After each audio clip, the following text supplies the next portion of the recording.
Good morning, everyone. Thank you, David. Let me get to know your name again. Adaka.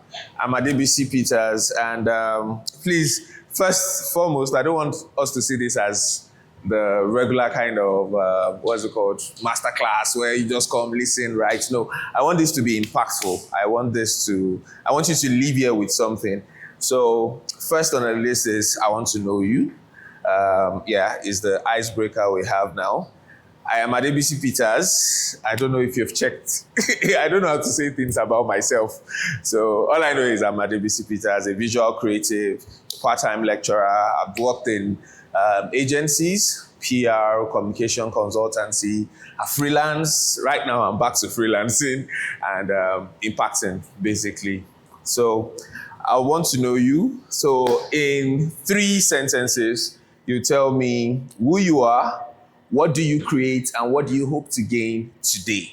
So that's why I said, don't take this as the regular class where we would say, he taught us this. No, I want to teach you something, if I have that knowledge or experience, something that would be worthwhile for you. So let's start with David. Okay, my name is David. Okay. I'm a student in GST. Okay. And during my free time, I actually create videos.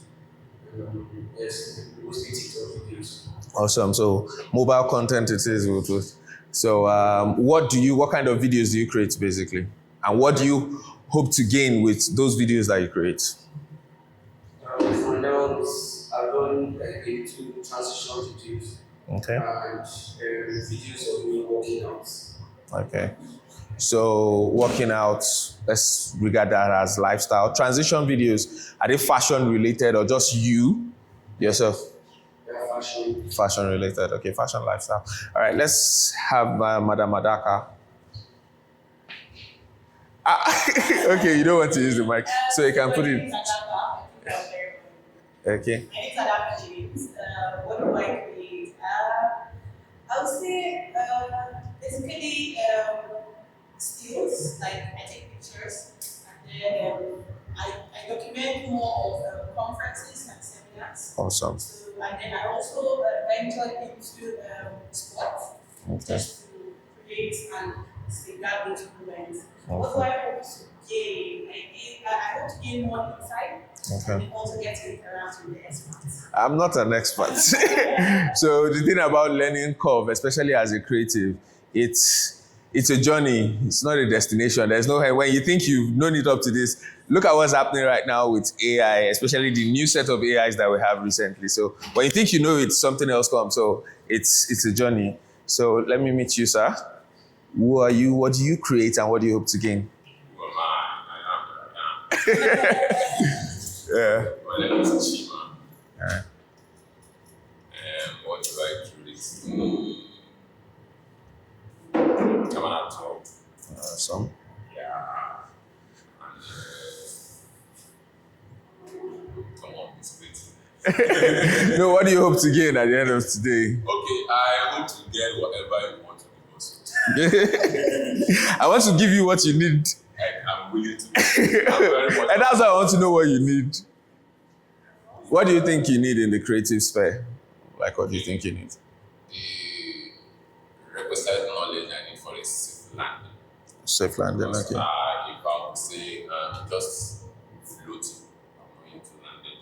So, like, when the tortoise went up, I said his name is all of you. And they removed his wings. He couldn't fly down again. Okay. So sent a message to his wife that she gather every soft space and land on the floor. So if he's landing, the landing will be easy. So that's exactly what I.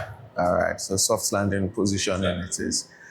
Maybe I'll skip Miss Paddy. Miss Paddy, I'll skip my Oga too. Maybe I'll skip Mr. Amici as well. So my boss, you can let me know who you are, what do you create, and what do you hope to gain? And I hope to learn from everybody as well. Yeah. So. My name is Maxwell. What do you say?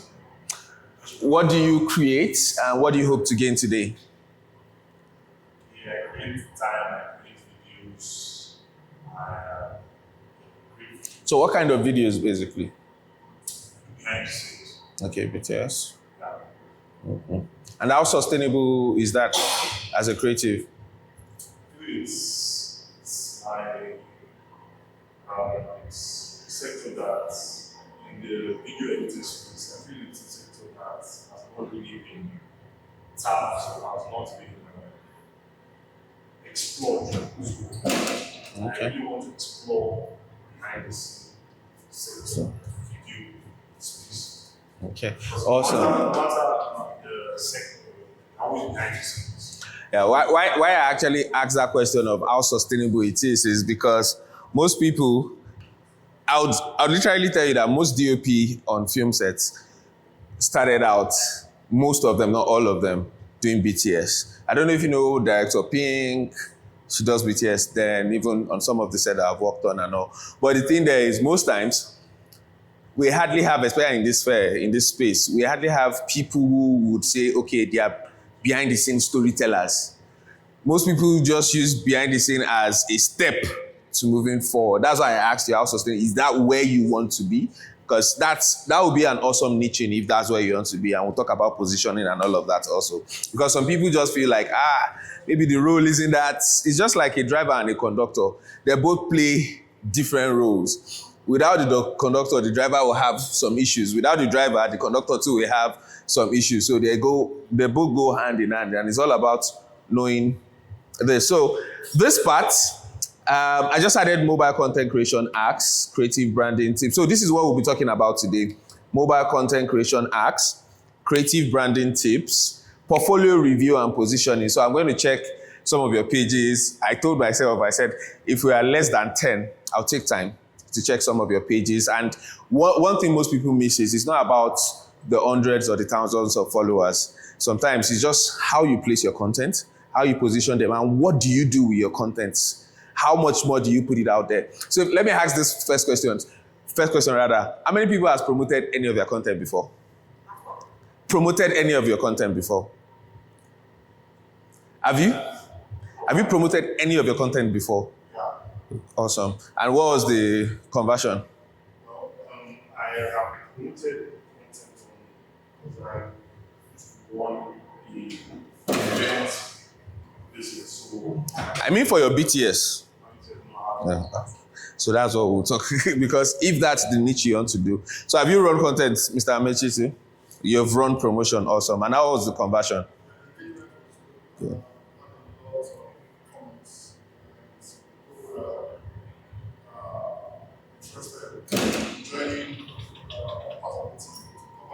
Same. So did you also have people convert to book you? Did you have people convert to book you? Okay. But if you have more of people wanting to join the team, then maybe your target audience and so. I do a little bit of digital marketing, so we'll blend in all of that, but especially for creative, we'll blend in all of that together.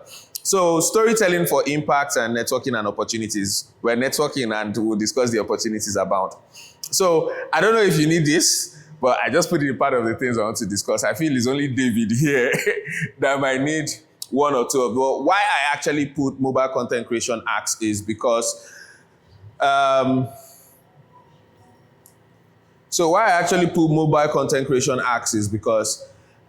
would say I'm one of the few creative who want to relay the truth. Time is evolving. As much as the camera, yes, I use Sony, I use Canon and all of that, I still do. We don't know what will come out next. So we need to blend in with that which is the most mobile gadgets for you to tell story. Most people, most content creators, some till now, some even do hybrid. Content creators, filmmakers, storytellers, they do hybrid. They have their camera, yet they have a phone. So it depends on the trip.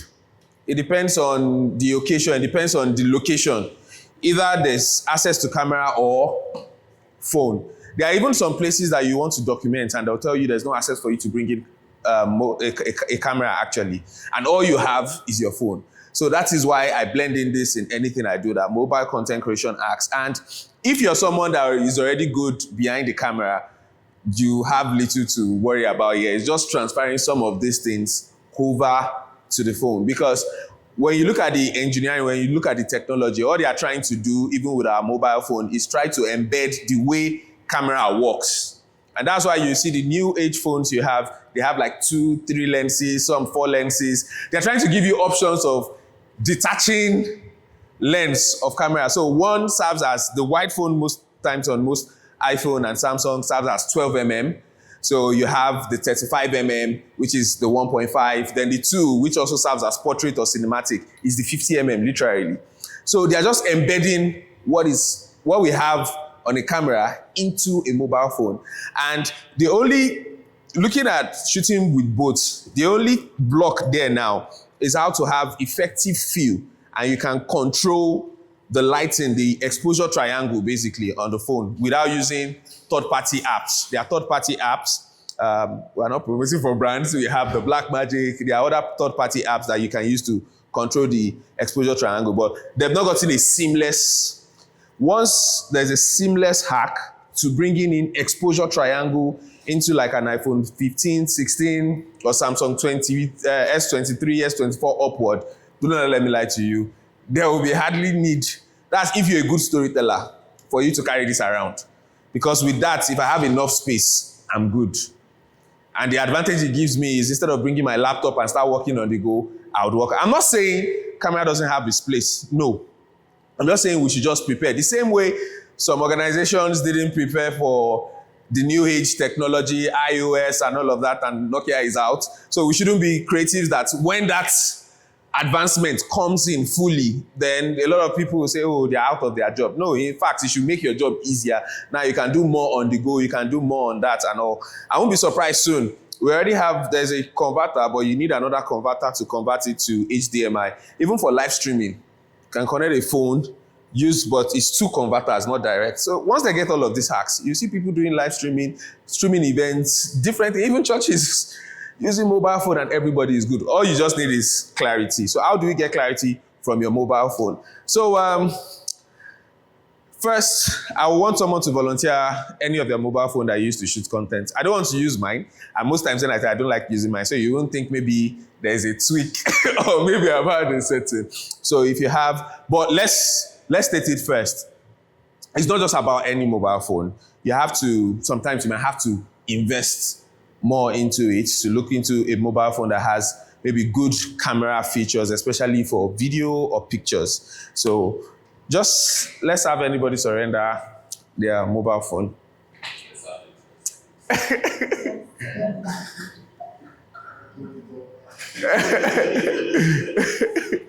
So, what phone is that, sir? S what? S10. 10. Okay, awesome. All right. So, one thing is, as much as we all know that using stabilizer for camera is also efficient if you use stabilizer for mobile phone. Because sometimes as creative, fine, I know we want to do all of this, sometimes I know, but if your subject isn't moving around, I use this to shoot there's even a video that might come up soon, maybe on my page. There's another mobile training class in Lagos, and we shot on mobile phone. I'm sure people would argue, but we just shot on mobile phone. So the first thing you should always consider once you have a good phone is having stabilizer. Even if you don't have if you don't have a mobile gimbal yet, you can invest in just getting a small mobile tripod. Because in between, maybe if you're a thought leader in your field or in any field, you need to create content on the go. Or there are some people that even want you to create content for them on the go. And there's something happening now in the US and the UK. I don't know how many creatives now have started adapting that here. There are a few people that does that. Me, I'm one of them, which is people are scared now. Creative are scared, saying, this guy, I'm fighting with content creator because he's using phone. You know, be my level, blah, blah, blah, blah, blah, blah, blah. But there's something happening out there in civilized this thing. Content creators, storytellers, filmmakers like us have budget for different tools. So you reach out to a filmmaker, you want to shoot business video. When I send you my rate card, I'll send you the one of, if I'm shooting with a mobile phone, this is the charge. If I'm shooting with a camera, this is the charge. let's say entry-level 4K cameras. If I'm shooting with high-end camera like a Red, you have ARRI, C300, C80, this is the charge. So that is us tapping into opportunity and not, content creators, they'll take the word. Nah. Because as a filmmaker or as a storyteller, you even tell better stories than someone who just started off and using mobile phone. And don't forget, it's not just about the camera. Same way you use camera and you use lighting, you have good sound. We are at edge. You already know how to get good sound. All you need to do is either you're recording the sound separately. Imagine recording the sound on a Zoom F4, H4, or H5, and you're embedding it with phone quality. I don't know if you could tell the difference it would make from a regular phone mobile creator. It's going to be different. So you can have different packages, different rates for this thing. So that's us preparing for it. And if some of you if you're already aware, it's already happening. If there are people in Lagos, I have 2 guys in Abuja. One is even shooting at the moment. He's 7 in Abuja, and he told me he has made a whole lot. And he shoots majorly with what? Phone. Said he has made a whole lot here. He just got a car last week. He's 7. He just moved into an apartment. I was one of those that I said, when I come around, maybe he'll be moving me around. But this guy, he has been super busy. Still messaged me today that how far. I said, I don't feel stress you again. You just chop your money. But even myself, I feel if I stay that long and I'll just keep to camera, I may not make as much as he's making. You might be making 50K there, 100K there. But if you look at it, if I would charge 500K for camera or 300K thereabout, I'm just trying to say like for short videos, and I get one of that in a month or just 1 or 2 of that. And if I can still embed shooting with mobile phone and I can get 2 of that weekly, I don't know if you get what I'm trying to say. My gain of 100K might be like 50, 60K. I'm literally not you. I'm just taking my extra light and lapel. So 50, 60K times, if we are doing 2 weekly, multiply it by 4, that's 8, right?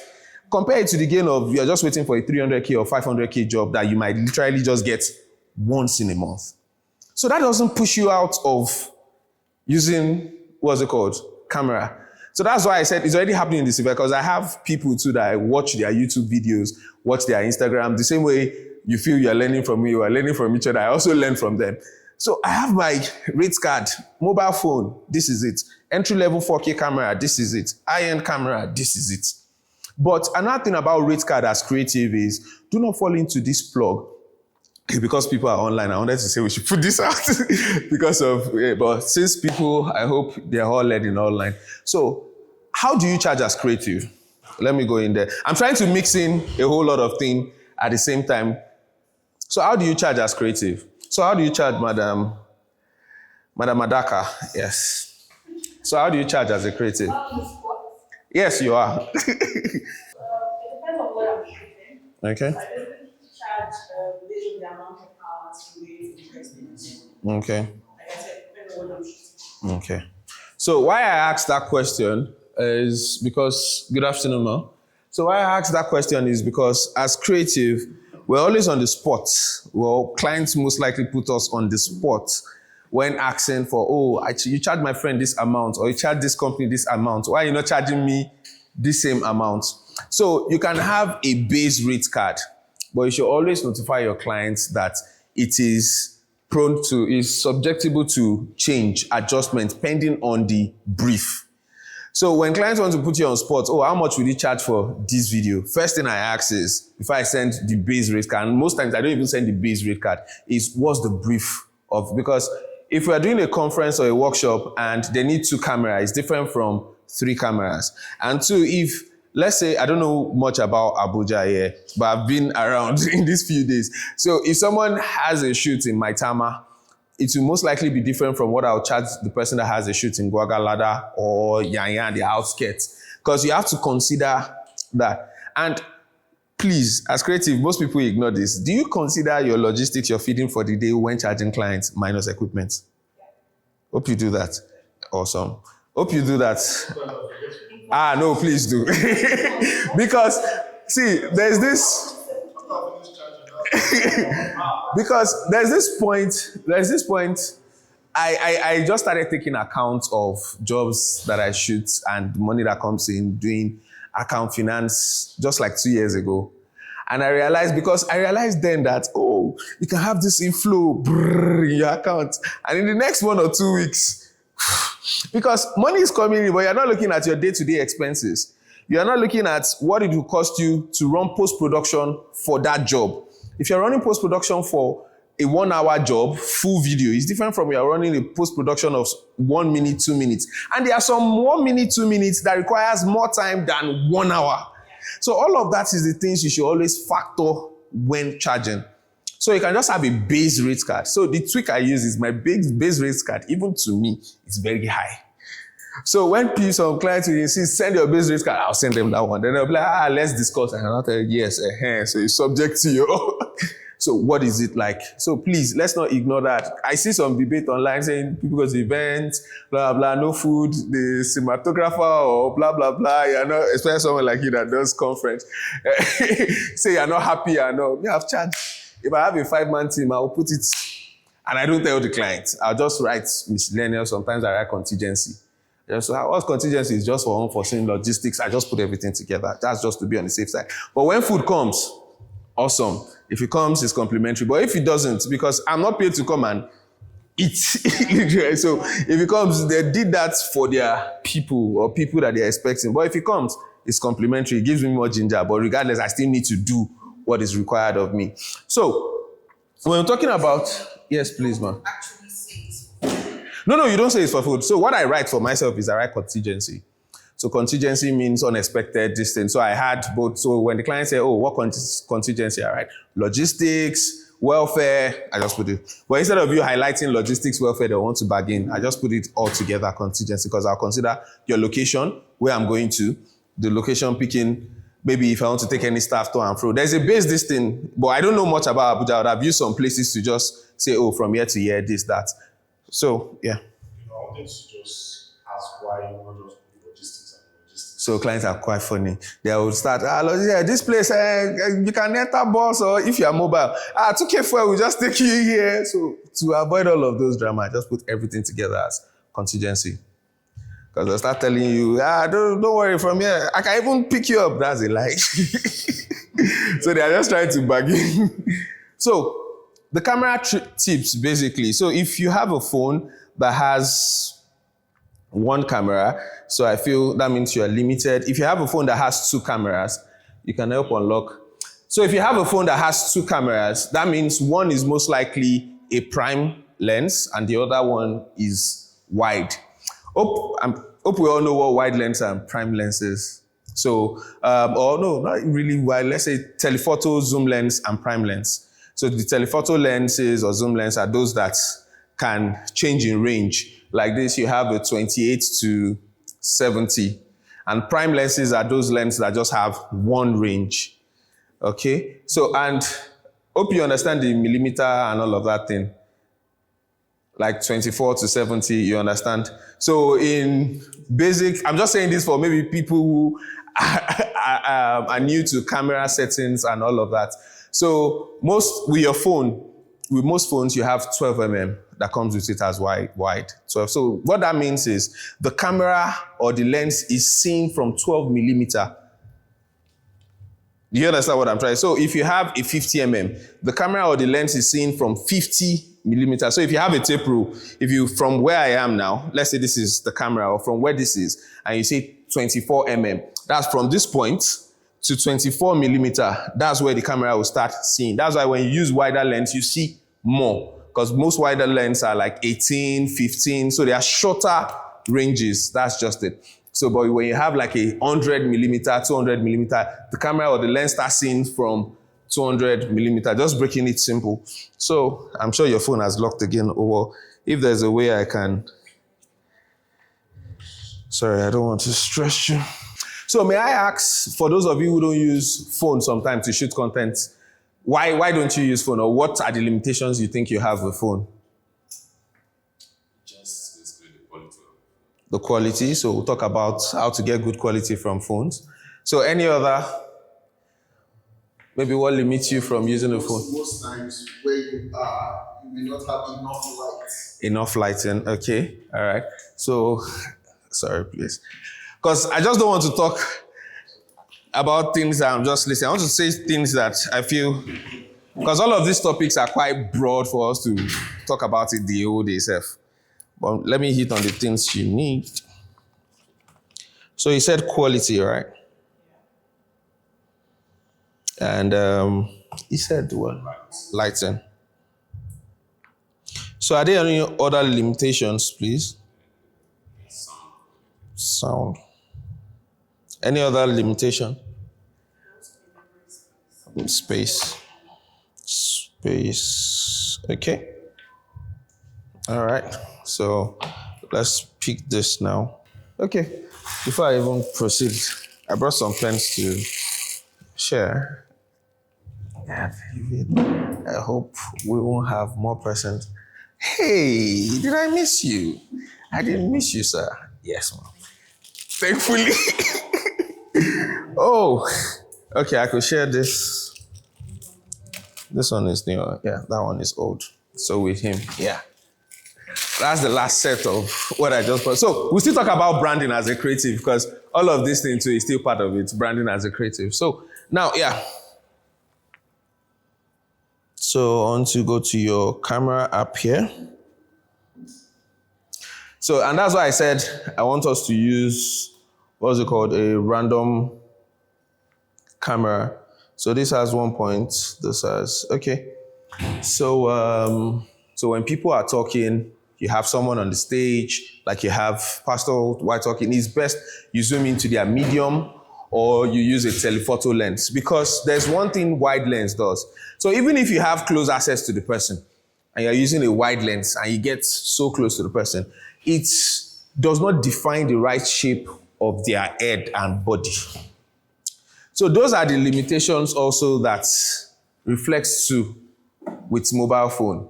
Because most times we're all used to using the wide lens of this. So when someone wants to talk, we are used to just, let me use wide. Then when the person is seated, you have to bring the camera close. You bring your phone close. No matter what you do with that and you record, you won't have the person's face properly defined. And that's when by the time you're editing and you show people, they'll say, you'll be like, I already know you shot with a phone. But if I still use a 12mm or a 15mm on a camera and I do a talking head video, that's the same feel I'll still get. But if I use a 50mm for an interview or a talking head video, I'll have something defined on the camera. So how do we do that tweak too on mobile phone? So like we have this here. Let's say this is the subject. Like we have this here. Now, I hope these have different ranges. So this is 1x, right? So if I just want to take the mobile phone, I'd rather be on, okay, you can see this now for 40. For 4.0 rather. I'd rather be on this 2.0 or 4.0. I don't know if you get what I'm trying to say. Let's say this is the person talking. Than being here and getting closer. No. I'd rather be away. Someone is talking. I would rather be away. Let's have someone here. Okay. But oh, sorry. Thank you. Okay, so you can sit because of the height. Now, this is another thing. This is another thing about when you are even shooting with a camera or mobile phone too. Most times, before, I know as creative, we like breaking the rules and all because we say, this creative field, there's no rule. You do this one as style. But the first thing is, even before you break the rules, you should know the major rule. When filming anybody, anything, the best thing to always do is make sure you're filming on the eye line. Make sure you're filming on the eye line. So when she stood or when she was standing, it's not on the eye line of this. And this is a mobile phone tripod, so this doesn't really go up. So if I try to do this, I'm sitting this way, I'm sitting down, no. That's why I asked her to sit. Only if another option I will do is if I know my hand is very stable, or I have a higher tripod, I'll raise it up. So first thing is when you're shooting anything, it's always best you have eye line. Although there are times where you break the rules. Times where you break the rules when you're shooting large, in a big space. Stadium, some things like you can't really get to the eye line of those people. You can break the rules sometimes. 2, you break the rules when you want to show emotions or you want to tell the meaning or explain the person. So like in film or in documentary, if I film and the camera is down and I'm filming you up, I'm making you feel superior. So all these little things, when you watch Hollywood films and all, there are times where people are fighting or people are walking, where there's a reason why they're taking the camera from down. Some scenes, okay, we have David, I don't want to say something, but there are some simple scenes that they do that intentionally. When you watch such scenes repeatedly, you see that they are just trying to say someone is trying to overpower someone. And the other person who is objectified, the other person who is like little, who is frightened, will be taken from top. It's not just from the POV of that person. That's what some people think, like from the point of view of that person, that the person is looking down. No, they're trying to tell you that this person in this situation is smaller, is inferior. And this other person is superior. So those are times where you can break the rule. But basically, we want to shoot her having an interview. I would ensure that these are things that I will ensure that she's on eye line with me. So, like bringing her this way. So, this is a mobile phone, right? If I want to film her still on the 1.0, typically, for someone like you that shoots TikTok video and the likes, you might either think, oh, there's plenty room. This still looks good to some extent. But do you know why it looks good? I'll talk about this grid, the rule of thought. I'll talk about grid. It's because she's actually centralized, positioned in the grid. That's why she's like this. But let's say you want to talk and now we have this. So what's the difference between this? I didn't move closer and this.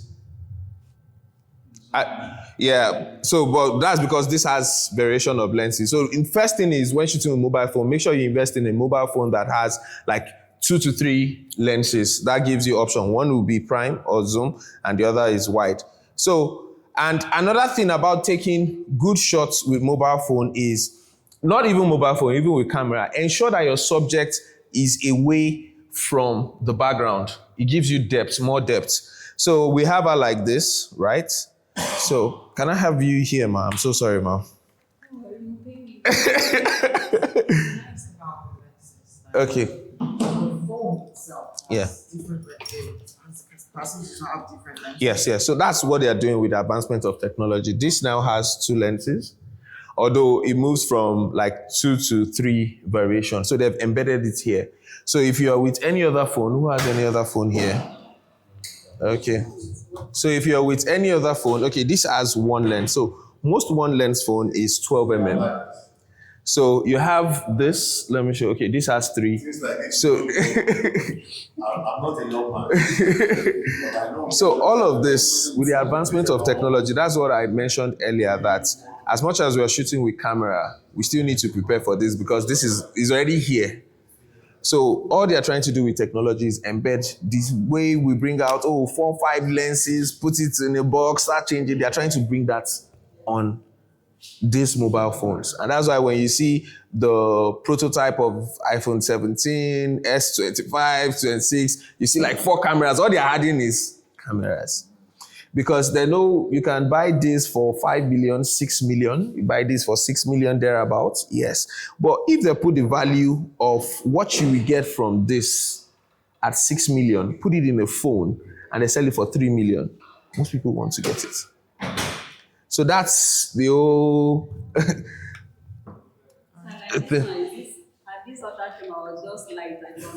No, one is actually a wide lens. The other one is a zoom lens, yeah. So, but the third one is light. Yes. It's flash. So, but it now varies. So, no, you can come to us. Okay, I'm the one to move. Sorry, I don't want to stress you much. Oh, okay. Okay, so now, so you can face here. So now we have her. We still have her still. So I go to the 2.0. So you can see what this looks like compared to the other one. And if I want to do more, I like doing what's called lens conversion while shooting. So lens conversion is when you push. So basically, people feel like if you want to shoot a wide shot, you need a wide lens. And if you want to shoot a close-up shot, you need what? a close-up lens. So lens conversion is when I use telephoto lenses to shoot something wide, but I convert it to shooting, like this is a wide lens now, so I want to push. I'm already close to her. There's no need for me to push in. But instead, sorry, your video. But instead, that's when there is spaces. Instead, now you're having this light distance because of light. This is too close, right? I'll rather move. I do that even with camera. I'd rather move back. So when you do that with camera, let's say you have 100 mm. You don't need 100 mm in this room, but if you have space to go back and you shoot 100 mm, you have better depth.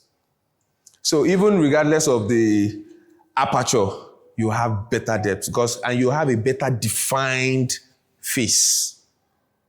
Because it's not wide lens trying to make the person's face bold. That will streamline it to the perfect distance. That's why when they want to shoot smaller objects, we use macro lens. So all you're just doing in that distance is like you're using that to shoot a macro object. So when we have this, even on this 4.0, when you look at that, the only thing now is because we're using this mobile phone, and I guess because it's one camera that was converted, now this is pixelating. That's what is happening here.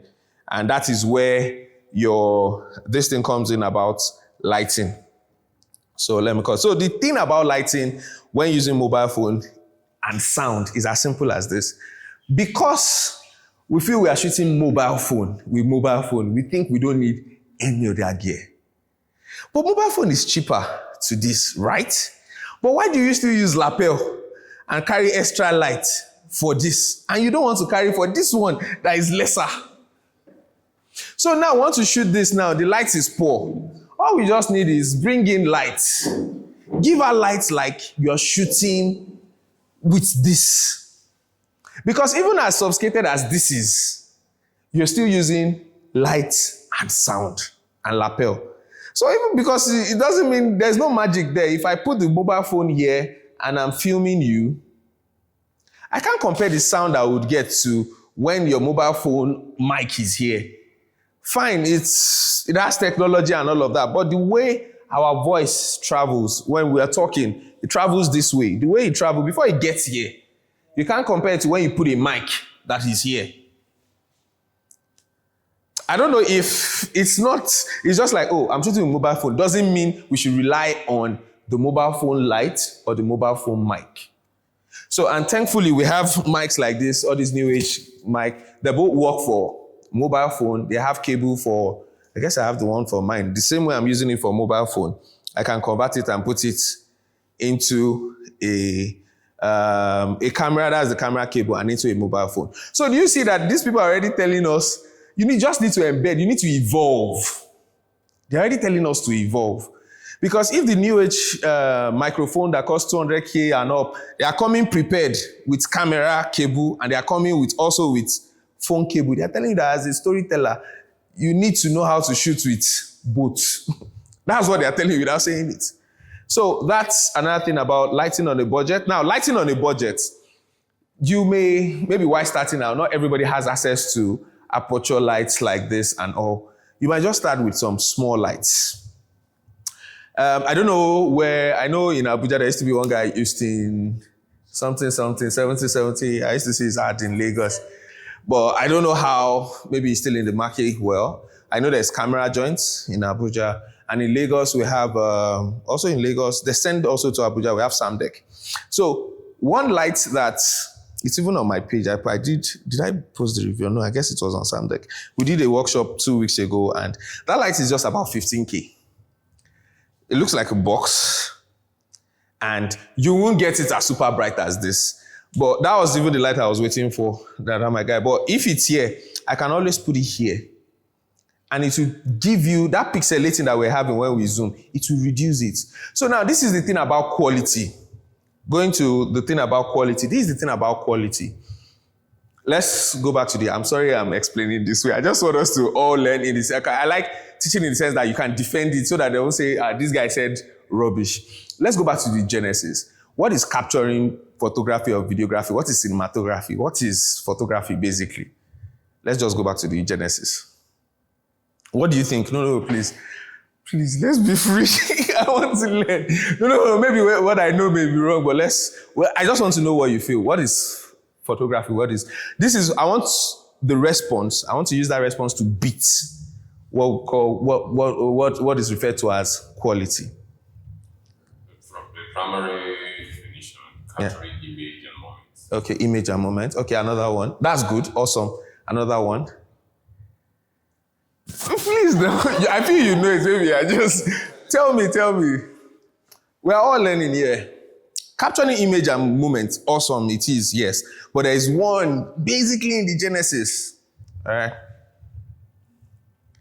Just one. So if we can always reflect on that one, you will understand quality. What did you just say? I thought you said. Science of capturing light through film. So that science, so that one said, you are making it broad for David. So photography, cinematography, either still or you're not capturing motion. That's what differentiates photography and videography. You're capturing light. So if you have good light, now that good light is subject to what you see as a creative. Why that is pixelated, when you're watching something and it's not sharp, what is happening there is they don't have good light. And good light doesn't mean super bright. Because there are still some dark scene and you just have maybe a candle lit or a background lamp lit. You still see some with noise and you see some sharp. So the whole idea of this thing, that's photo basically just mean light. So it's capturing light. So we are the creatives. We are the painter. So the way a painter uses brush to paint, a carpenter uses wood, or sculpture uses a sculpturist uses wood to make objects or something from wood. All we are doing is we're using cameras to capture light. So what we are now capturing in the light is now the images that can be still, photo, or motion moving, and what is happening in there is the moment. So you're capturing still someone is sitting down, it's still moment. Capturing still someone is laughing, is moment. Capturing still someone is either motion. So the major thing is light. So if we understand the proportion of light and how we should give lighting to our content or to our distance, so lighting is a whole different game, but regardless, we should know as storytellers either with phone, I'm looking at time, I guess. Okay. I'm looking at time. I said 1, 2, so we said 3 hours. So 3 hours should be 2, but I hope we'll round up around then. Yeah, I'm sure. So, what was I? Yeah, lighting. So the whole thing about lighting is, as much as we have gaffers, you have professional people that they focus on lighting. You have people that focus on sound. But as a storyteller, especially in this new age, you should still know the basics of all these things. Because it's not for a 300 or a 500K job, or even a 1M job that as big as it sounds, 1M. If you call some light gaffers, they charge you 1M. So how much do you now want to charge for yourself? It's not like you are taking their job. No, you're not taking their job. But to them, they also see it as small scale.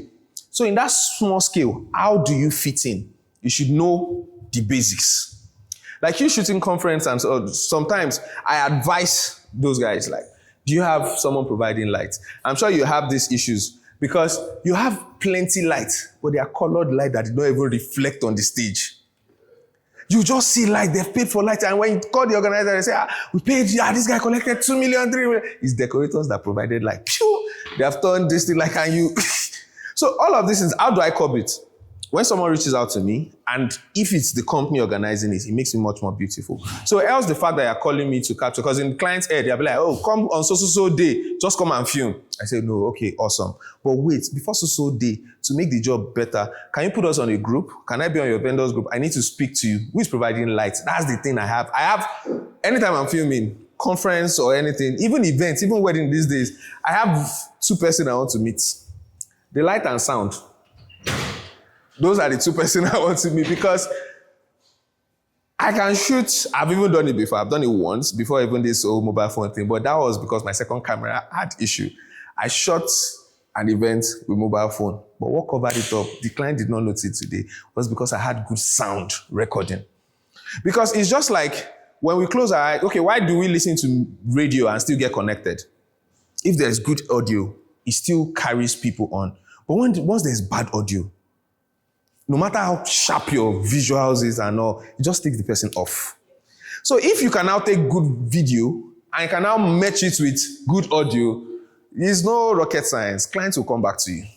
Because these are the little things that other creatives ignore. So when someone else charges money, this thing is sharp, but I still like that guy job. Let's call him, or let's call her. To them, and these little things, what does it cost you to get good sound? Is it that you have a recorder? I don't know if there are places that rent here. In Lagos, they rent recorder like 5K. Or even with this lapel, there are different cables you can get. Hope you know that with this same small jack to small jack, if I use a big jack like an XLR, and the other end is a small mouth, I'll still get the sound from output here. So if I go to events but the only downside of that one is that when you are not filming, you don't get the audio. Unlike when you use a recorder and you drop it, you get the full audio of the event. Sorry. Are you catching up with what I'm saying? Because I understand for you, the little things I've said already might help. The only things is on transitions and niching. We'll come to that about mobile content creation. So, but hope with this, you can shoot better. So if you're shooting a self video, don't put it on super wide. Zoom in close. Do you have a stabilizer? You have it, and you have soft lighting at home too. Do you use backlighting? Something, okay. So I'll still touch a bit on 3-point lighting. I hope so. So now we're on audio recording tips. Yes. So if you have an XLR, and that's what I started with even before getting a recorder, I just make sure that I went to this place. It's a local market. I don't know if you have something here like that. Yeah, it's Arena in Lagos, Oshodi. So there you have all these electricians. They can build different cables. So wires and all. So I just went there. So if you have any local electrician, they can do it. Just tell them you need, if you know the kind of people to hold, people like them, inspire people in their department and all, they know these cables. Get XLR to B jack. Get XLR to XLR. Get XLR to 3.5 mm. So the one that ends that camera is 3.5 mm. So you just need to get these cables. And all these cables, you can build them with like 2,000 naira. They'll sell a yard, 500 naira. You have to, because you don't need something super long. You just need something short. So like this lapel, I do it several times. I take the lapel. Well done. Oh, we met at with the connect. So this lapel now, I take this lapel, I just put it here, and I still have my mic on. And that way I can get, let's say conference now, I don't want to get just the speaker voice. I can get everybody's voice. That's if I'm not using a recorder still. So you just need to invest into sound. Sometimes sound, this thing is not even investment. It's just paying attention. You can, because you have a recorder recording, doesn't mean that you should not go check if the battery is going to drain or something. That's one. Two, because you have a lapel on, doesn't mean that you shouldn't check your audio. So if there's one thing and I've made mistake from that, sometimes I still do, but I bite myself when I do that, is when we are filming, if you are using a camera that you can monitor the audio, please try as much as possible. As long as you are with the camera, always use headphone. That is if you're recording sound too. But let's say you are doing big programs, someone else is recording the sound, you might ignore that. But you are doing conferences, it's just one camera, it's just two camera. Make sure whosoever is on the master camera is paying attention to sound. Because sometimes those engineers, we have engineers here. The engineers, sometimes they'll turn off your output too. And it's not intentional. Maybe they're trying to balance something, they've turned off one output. So you think something is recording, your own, it's gone. So it's always good, even if you're using recorder, just go there once. Sometimes I do that like 30 minutes. I have someone in my team. Go and check. Is it still? So there's a headset that I always leave at the recorder space. Because if you always go and you're trying to plug, you disturb them. So I just leave that, I put it outside and just go and check. How far is it good? Cut. Go again, go and check. It's always good. We note that. So, so let's do the lighting on a budget. So like I said, if you get those small lights, and if you have access to these big lights already, the pro lighting setup is 3-point lighting. That's for interviews, you're shooting, what's it called? Maybe lifestyle videos, documentaries, and the like, but it's not limited to 3-point lighting. And 3-point lighting doesn't mean you need 3 lights. It might be more than 3, it might be lesser than 3. Because sometimes you might even use practical lights. So practical lights are like the regular bulbs and all. But first, if you're filming, it's always best, lighting tips, it's always best you turn off the ambience lights. That's if you have extra work lights to use, like regular standard or the smaller ones. It's always because you see these lights, they flicker. And when you take your phone, you want to start filming, even if you use your phone now and you set it to the TV, it starts flickering. And that's why I said that's the technology that is almost abound. So in some phones, you can still set the ISO a bit or the frame rate per second. Oh, all those ones are advanced. I'm trying to make this thing simple. So, but once they get that hack and you can have the exposure triangle on phone, that's all. So first is always, let's look at that light at the back now. The flickering is even obvious. So whenever I'm shooting a documentary in any office or anything, first I'll turn off all the lights. I turn off all the lights. It's always best that you use lights that you can control. Because even as the sun is rising, you turn off all the lights, you close all the blinds. Because you can start interview, it happens. We'll start interview, next thing, you see the sun come to the other side, you see that place harsh. The person is already, it has turned silhouette shots, black and white. Also, can we tell the client that we have to wait till the sun goes down? But if you have turned off everything, what happens outside, you are of less concern. And the trick about even good music videos and film is, even when they need light from outside, you take this light, take it outside to the window, and put it out from the window to come in. So it serves as daylight. I don't know if you get what I'm trying to say. Or the whole idea is, make sure you use lights that you can control. And when you see all these lights and even all those smaller lights, even your ring lights, you see that they have like a measuring this thing. You see 80%, 60%, all of those things so that you can know. So I can shoot something now. And if you tell me to come back to this, so there are little details that we don't take note of. Let's say I shoot an interview of, I'm shooting people who are doing, let's say an episode, a podcast episode. I don't know if you have ever been in this situation where you've been shooting the same thing over time. Let's say you shoot that once in a week and you feel like you're getting different quality, different feel, even if you are using the same setting. Most times it's because you do not check the control of your lighting. So let's say if we were to shoot a podcast here and we turn off all the lights and we're using 3 of these lights and all of that. All I'll do every time is the light at the front, which will serve as the main light. I always check the percentage. If it's 90, if the other one is 60, I'll always write it in a note. This first one, 90, and I also look at the Kelvin. That's how white it is or how warm it is. If it's 5003, I'll write it down. So that way, even if I'm not there present and I want to shoot another episode, all I need to do is the lights, the main lights, make sure it's this on this percentage on this. The lens, make sure you use this for the wide. Leave it on this. You will always get the same quality and you will always retain your quality over time. Because the downside is in this creative economy, the downside is because it's liberal. So some people just catch knowledge from anywhere and they'll tell you, this is how I shoot, this is how I shoot, at the detriment of retaining your own quality, your own style. So one thing that we often ignore as creative is over time as you shoot, most times unknown to most creative, you create your own style, just that you don't know. And that's what brings people over and over. No two same person will do the same. If I give you this camera and you give me camera to shoot something here, maybe because you have been shooting here for a while, forget the old grammar and expertise rubbish I'm saying. You might shoot better things than me here because you might have gotten accustomed with this environment. You know the style, you can move around. So let's do a live demo on this mobile content before we go to the branding tip. I feel this is the most practical part. So let's do a live demo. Did I bring? Yes, I brought. Sorry, what was discussed on the essential tools and apps? So essential tools and apps. So I said the major thing you need, that was what I mentioned earlier before you came, is you need to invest in a good phone. And about the apps, for now, as long as you have a good phone, about the app is just mobile editing app that you need. And most of them, they have simplified it. If you have CapCut and you have a paid CapCut, you literally don't need to do anything. Like you can see everything there if it's paid. So there are other software. There's KineMaster. I don't know if people still use KineMaster. There's Viva Video. I don't know if people still use Viva Video. But the major thing you need is to invest in a good phone. Because as much as we say, oh, use a phone, it's not just any phone. The same thing with camera too.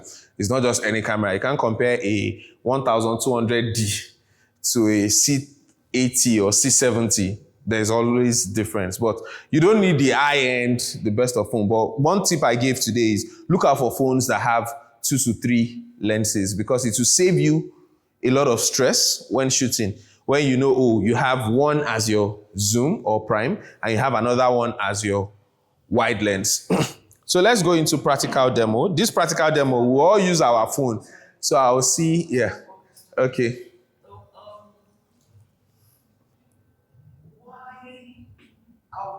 why is mobile content very popular now? Like, what's Okay. making it more popular than the original?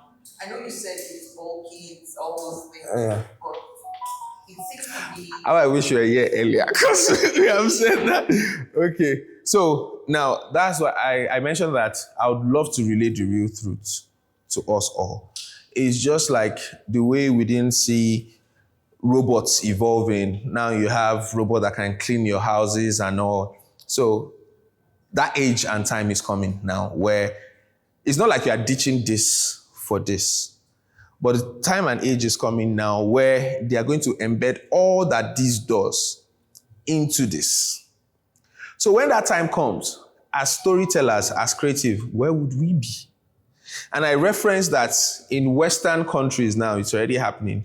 Creatives now on their rate card, when they are charging, they'll charge you, this is my rate for mobile phone, this is my rate for entry-level camera, this is my rate for high-end camera. Events, photo shoot, anything. Oh, you want to shoot? What do you want us to shoot with? Because the thing about, we talked about lighting. Light is major. You use light to capture image, right? And the things that assist light is, what's it called? How open your lens can be. That's what we'll talk about, aperture. I don't want to use the, what's it called? The high-end term, because of some people who are newbies. I know some of my pros here already understand this term. So how this device works is, it gets sharper image on how the lens can adapt the natural light to come in. So once they take that technology that we have here, which they're already doing. So, and it's not like a vision. Let's put ourselves in this scenario. Let's say Sony. Hope you know that before these DSLR cameras, hope you know that cameras that we have before now for video cameras, they were way bulkier before it became this flat. So now let's imagine that Sony or Canon does a phone. Yeah, Sony has a phone, yeah. But let's say like they embed this technology, like Canon has a phone or Nikon has a phone. What would you expect in that mobile? What do you think they want to put there? So when that happens, are we going to tell our clients, or how are we going to sustain as creatives? And this is already evolving in the sense that even in Western world now, they are doing live streaming with mobile phone. They are doing full live streaming with mobile phone. There's, what's it called? Wireless converter. I impute it into this, my lightning. I have it in my hand. It's in a rig like this. And I'm sending feed. They are mixing it live. You wouldn't know it's shot with mobile phone.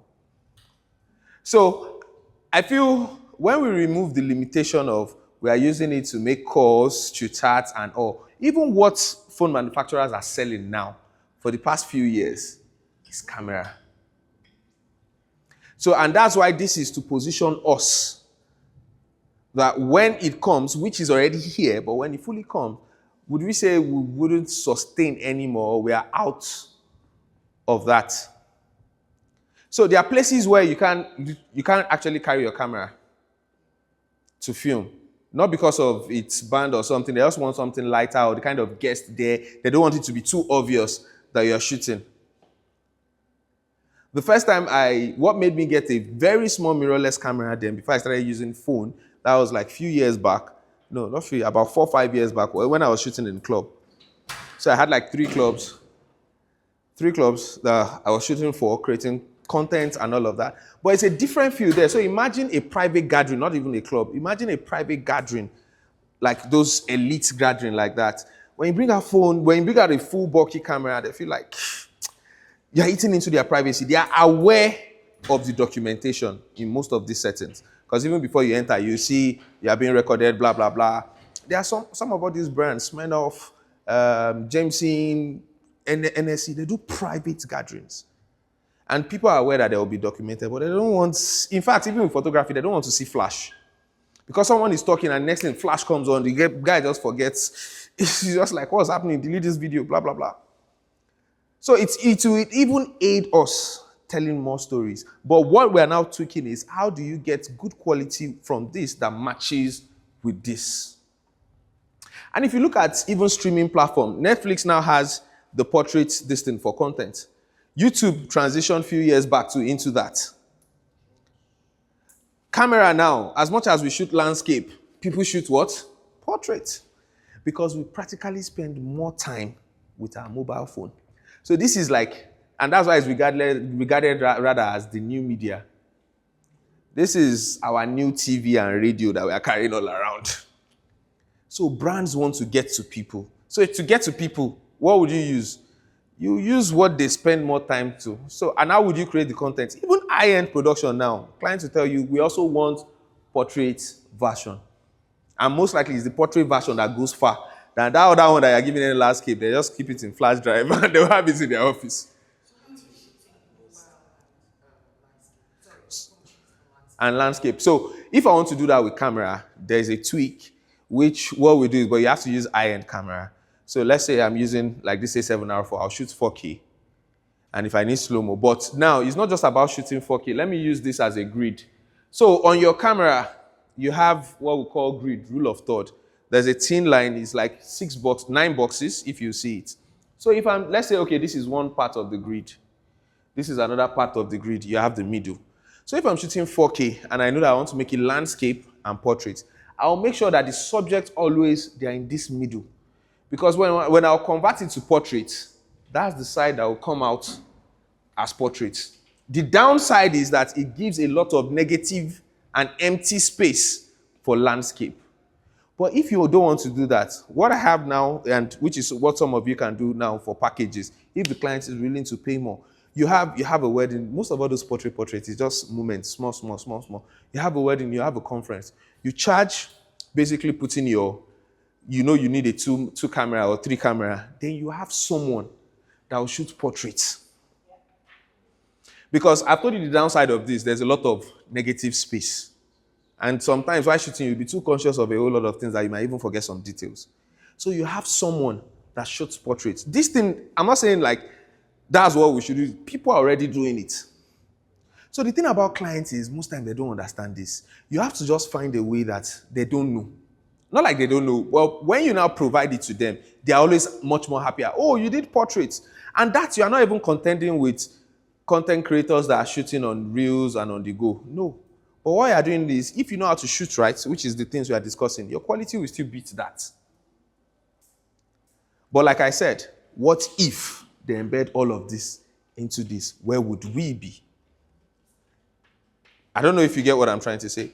So if I write 3 cameras, blah, blah, blah, on invoice, if I just put for camera, let's say each 100K, that's for camera and lens, not with the videographer or whatever. If I just put it there on my invoice, I know that, for 300K, I know I might get it lesser than that. Maybe because I have 1 or 2 cameras, but I still need to charge. Because if you don't charge for the camera that you have, if anything happens, how will you fix it? How will you buy another one? So, and that's the same thing. I told you, okay, I mentioned it earlier. There's a guy that shoots here in Abuja, and even there are 2 ladies that shoot in Lagos. They charge literally for their using their phone. They'll charge you for editing. They'll still have logistics and all of that. Because that's the only way she has moved from using iPhone 11 now to using iPhone 16. And when iPhone 17 comes out, she wants to beat that. Not because of iPhone 16 can't do that, but because of, now we'll still get that to as branding. Because of that, when you're paying someone higher, you want to have that distance that they are using high-end cameras or high-end gadgets. So oftentimes, I made that mistake early enough. I got my first camera, I just charged and I feel like, the money is coming to my pocket. The money is coming to my pocket. I'm not, I started off renting. I didn't have a gear. I just had the skill. I started off renting. I didn't have anything. And when I bought my first camera, I felt like I don't need to start renting or paying for rent. No, to rent camera, but I was wrong. When my lens had issue, I had to wait 2 months to buy another lens. That was when it dawned on me that I need to be charging even for the cameras or the gears that I have. Sound, light, anything. That's the only way you can buy new gears. Minus your saving. So you have a job, you've written 50K for this camera. Even though it's your camera, keep that 50K. Have an account for your gear. So that's just the only way. A friend of mine, he uses Nikon Z5. Just yesterday, he switched to Nikon Z6 III. That's how he sold his Z5, added money that he has used for saving from renting, and bought a Z6 III. I want to ask you a question. Yeah. Contacting you, giving you a job to cover video, cover my event, and you are a videographer. Wouldn't it be natural for me to assume, since you're a videographer, you have a camera? Okay. So if you're on the client side, I said it's natural for you to assume that if you're on the client side. If you're on the production company side, you even want to pay me just for my service and give me camera. So now this is it, perception. And I'll get to that when we talk about branding. So perception is just like you booked an Uber or Bolt. You expect the driver to own the car. But in most cases, it's not the driver that owns the car. But are they carrying you from destination A to B? Yes. I don't know if you get what I'm trying to say. So there's this, that's why I said you need to just be saving even if you are renting. Because there's this perception clients will have about you. Even that's, and as much as you're telling good stories over time, it will be growing. Like someone like me now, I'm literally nothing, I'm still surviving. But the way some positioning or some things that I've done, people expect to see me use first class or business class. My brother, I'm on economy. I don't know if you get what I'm trying. Or people expect me to, this guy has to use plane to go to Abuja. Yes, I did use that to and fro. But it was at my own detriment. I felt like I could still use the road and save a lot of money. But that is considering the client's perception sometimes. Because even in transit, moving from point A to B, even using the flight, I had to network with some people. So that's why I said I'll get that to branding. There are guys, I don't want to mention them, there are guys in the industry that don't have camera, they don't have gears. But what they have in terms of investment, house, cars, can buy these gears. But they know that that's not sustainable because every 3 months, 6 months, especially people that shoot for companies or big artists, you're shooting music videos and all. There's this guy that shoots, what's it called? Shoots music video, gospel. You might know him, director M-Man. I don't know if you know him. He shoots, M-Man is a Christ Embassy guy and all of that. So when job comes, they're all rents. In Lagos, we have Next Thoughts, we have Abazi Production. These guys are just big rental companies. Because now you want to buy camera. Let me tell you, it's sustainable when we are mid or low range cinematographers. Me now, I just have a small camera that I can move around with. But there are some jobs that I don't even use these cameras because the client doesn't want us to use this camera. Last year, January, I had a shoot in Kaduna, Samsung Global. Samsung told me that I have to shoot with Ari. I guess I have the picture in one of the, this is it. I have to shoot with Ari. My brother, I checked the price of this camera online, it's over 100 million naira. Without lens. So, like, without lens. Without all these, you see all these things here, they are attachment to, all these other ones are separate attachment. The camera is just somewhere in this middle. The camera is somewhere in this middle. This is a separate lens. All these are attachments. So my brother, where do I want to get this from? My brother, how much are they charging? Do you think because of they want me to use a 100 million naira camera, they are paying me 100 million? It's a lie. Why? Because they don't expect me to buy camera from that job. So what will happen to the camera? Will I give it back to them? Why are they expecting that they're not going to pay? No, they are not. They will pay. The pay is standard. But the pay is not for me to buy camera. Okay, imagine. I shot a 5 to 6 minutes documentary for them on Generation series. And I was like the first black director they had to deal with because they were skeptical. But it was true. And that is, we'll get to that about branding and connection, networking. That just came through a friend that helped me click something in South Africa. That was all. I just said, they were just discussing. I said, don't worry. He's black, he's African, don't worry. Because it's not Samsung Nigeria, it was Samsung Global, a documentary. Don't worry. Just give him the money. And so it's that one that they held that. If anything goes south, we'll hold you because he works for the agency in South Africa. But this is all power from networking, and I'll tell you all of that. I don't know if online people should tap into that. What we do as creative, gifting a whole lot of things that you should that will keep you in mind of clients or people. So let me now break down this. So let me break down your why.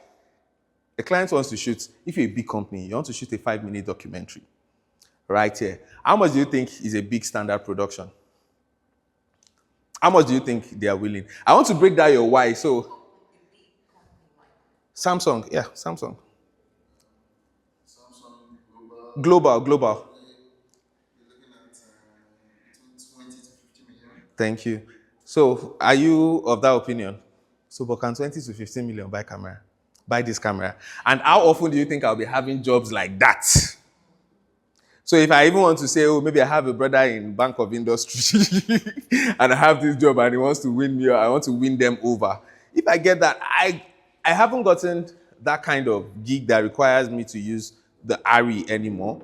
But I've had other gigs that are about the same range, but I just even used a lesser camera that still gave me the same or close results.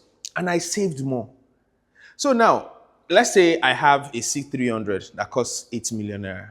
The job of 20 million naira came in, right? I have a job, I have a camera, I'll be like, but they don't want that, they want this. What do you think is the best way for me to sustain or survive as a creative? Are there companies renting it? Yes. Should I tell you how much I rented that? 300,000 naira. So, and because of, I have, what? No, not all the gears, the camera. So for all the gears, it was about 800K. This is what happened to in music video and films. Let no one fool you. 80% of music video directors and film directors do not own the camera. But they go home on every set with millions, hundreds of thousands, spending on the production. They don't own the camera. You see them tell guys, pack equipment. We are waiting for equipment. They'll wait. Equipment and equipment guys will come. They'll set up. Some of you already experienced these things now. You're done with shoot. Back up file, put it on hard drive. Everybody, go your way. So all of these things will happen in regular business. It's just like, okay, you have DHL. DHL, as much as they have their major regional office, they also use some of all these logistics. Look at GIG. God is good and some other logistic company. They practically use other people's shops. Do you understand? Just have a representative there. So this is a day-to-day thing. It's not like a creative must have a camera. But that's a big company that can afford that. But you look at the long-term this thing. How many clients would you have? There are some clients or there are some production. If you shoot more for agencies, if some of you consider corporate job, if you shoot more for production companies and all, they'll specify the camera to use. They'll specify the lens. Practically, they don't expect you to own it. They just want you to have access to it. And sometimes some of them have it. They need you to come and operate it. So I don't know if you get what I'm trying to say. So as creative, it's not bound. 80%, I can say this anywhere and defend it because I have friends who are into that. Music videos directors, commercial directors, film directors, DOPs do not own the camera. And they live large. Everybody's fine. Because even if I have plenty money, I get an ARRI Mini. This was ARRI Mini as a last year. It was the big thing. Now there's another ARRI, is it ARRI Alexa something, 300 or so. So imagine I had bought a 100 million naira camera. A higher one has come out. Who will give me another 50 million to get a 150 million naira camera? But those companies that rent, it makes sense for them. All they do is rent. They're advertising to music video directors, advertising to filmmakers, come and rent this. So you rent that 1 week, 1 month. Do you know how much that is? In about 3 to 6 months, they've seen their money for that camera. They buy another gears. To them, it makes more sense. All I can advise is, even if you have the money as a creative, just get a compact camera that you can move around for emergency. But as you grow, as you move on, you realize that it changes. Clients will let you know what they want or the production differs. So, I want us to do a live demo before we go into branding tips and all. Let's do live demo with phone. So I want to know if what I've said with phone makes sense. I'm still on this phone. I know you told us what to look out for, Yeah. what to get in the phone. There is this number they use in measuring Measuring what? whether the size of the camera or something. Were you here when I mentioned MM? Were you here? Okay, let me balance it. First. I guess you stepped out in between. Yeah, some cameras, if you are looking at the manual of the phone, you see the camera, they will now write the number, so and so, pixel, so and so. Okay. No, you're not talking about lens. You're talking about pixel, megapixel. Yes. Okay, so like mobile phone now, you see 42 megapixel and all. So what is A good camera, good for mobile phone, what pixel do you need, right? Okay, so this is the truth because phones will still do higher pixels over pixel, and there are some phones I don't because we have online. There's something that's crazy. There are some phones like some brands I don't want to mention, like Itel, Techno. They'll tell you they have 100 megapixel, but you can't still compare it to 30 pixel of iPhone or Samsung. So the thing about megapixel, basically, what makes up megapixel means is the lighting. Do you understand how sharp the lens is to light? So if you have a 12 megapixel, 12 MP, and if you have a 42 megapixel, a 42 megapixel will see more and bring in more light than a 12 megapixel. And when you have grains on shots, people say it's grainy, it's pixelated. And that's because the camera or what you use to capture it does not have enough pixel to retain those lights. So if you are comparing any phone or any camera, always compare, what's it called? Always go for a higher megapixel. But there's a tweak. There's a reason why I said because there's a tweak. Even if you have a standard megapixel, as long as it's nothing less than, let's say, 20 megapixel thereabout, if you know how to position your light well, because megapixel is still lens and light. If you know how to position your light well, you still get. There's a film on Netflix, I forgot the name, it was shot with iPhone 7. And you can see different contents like that on YouTube. iPhone 7 is about, I don't know how many, is it 12? I don't know if that's. So that's just to show you that if you know how to use light.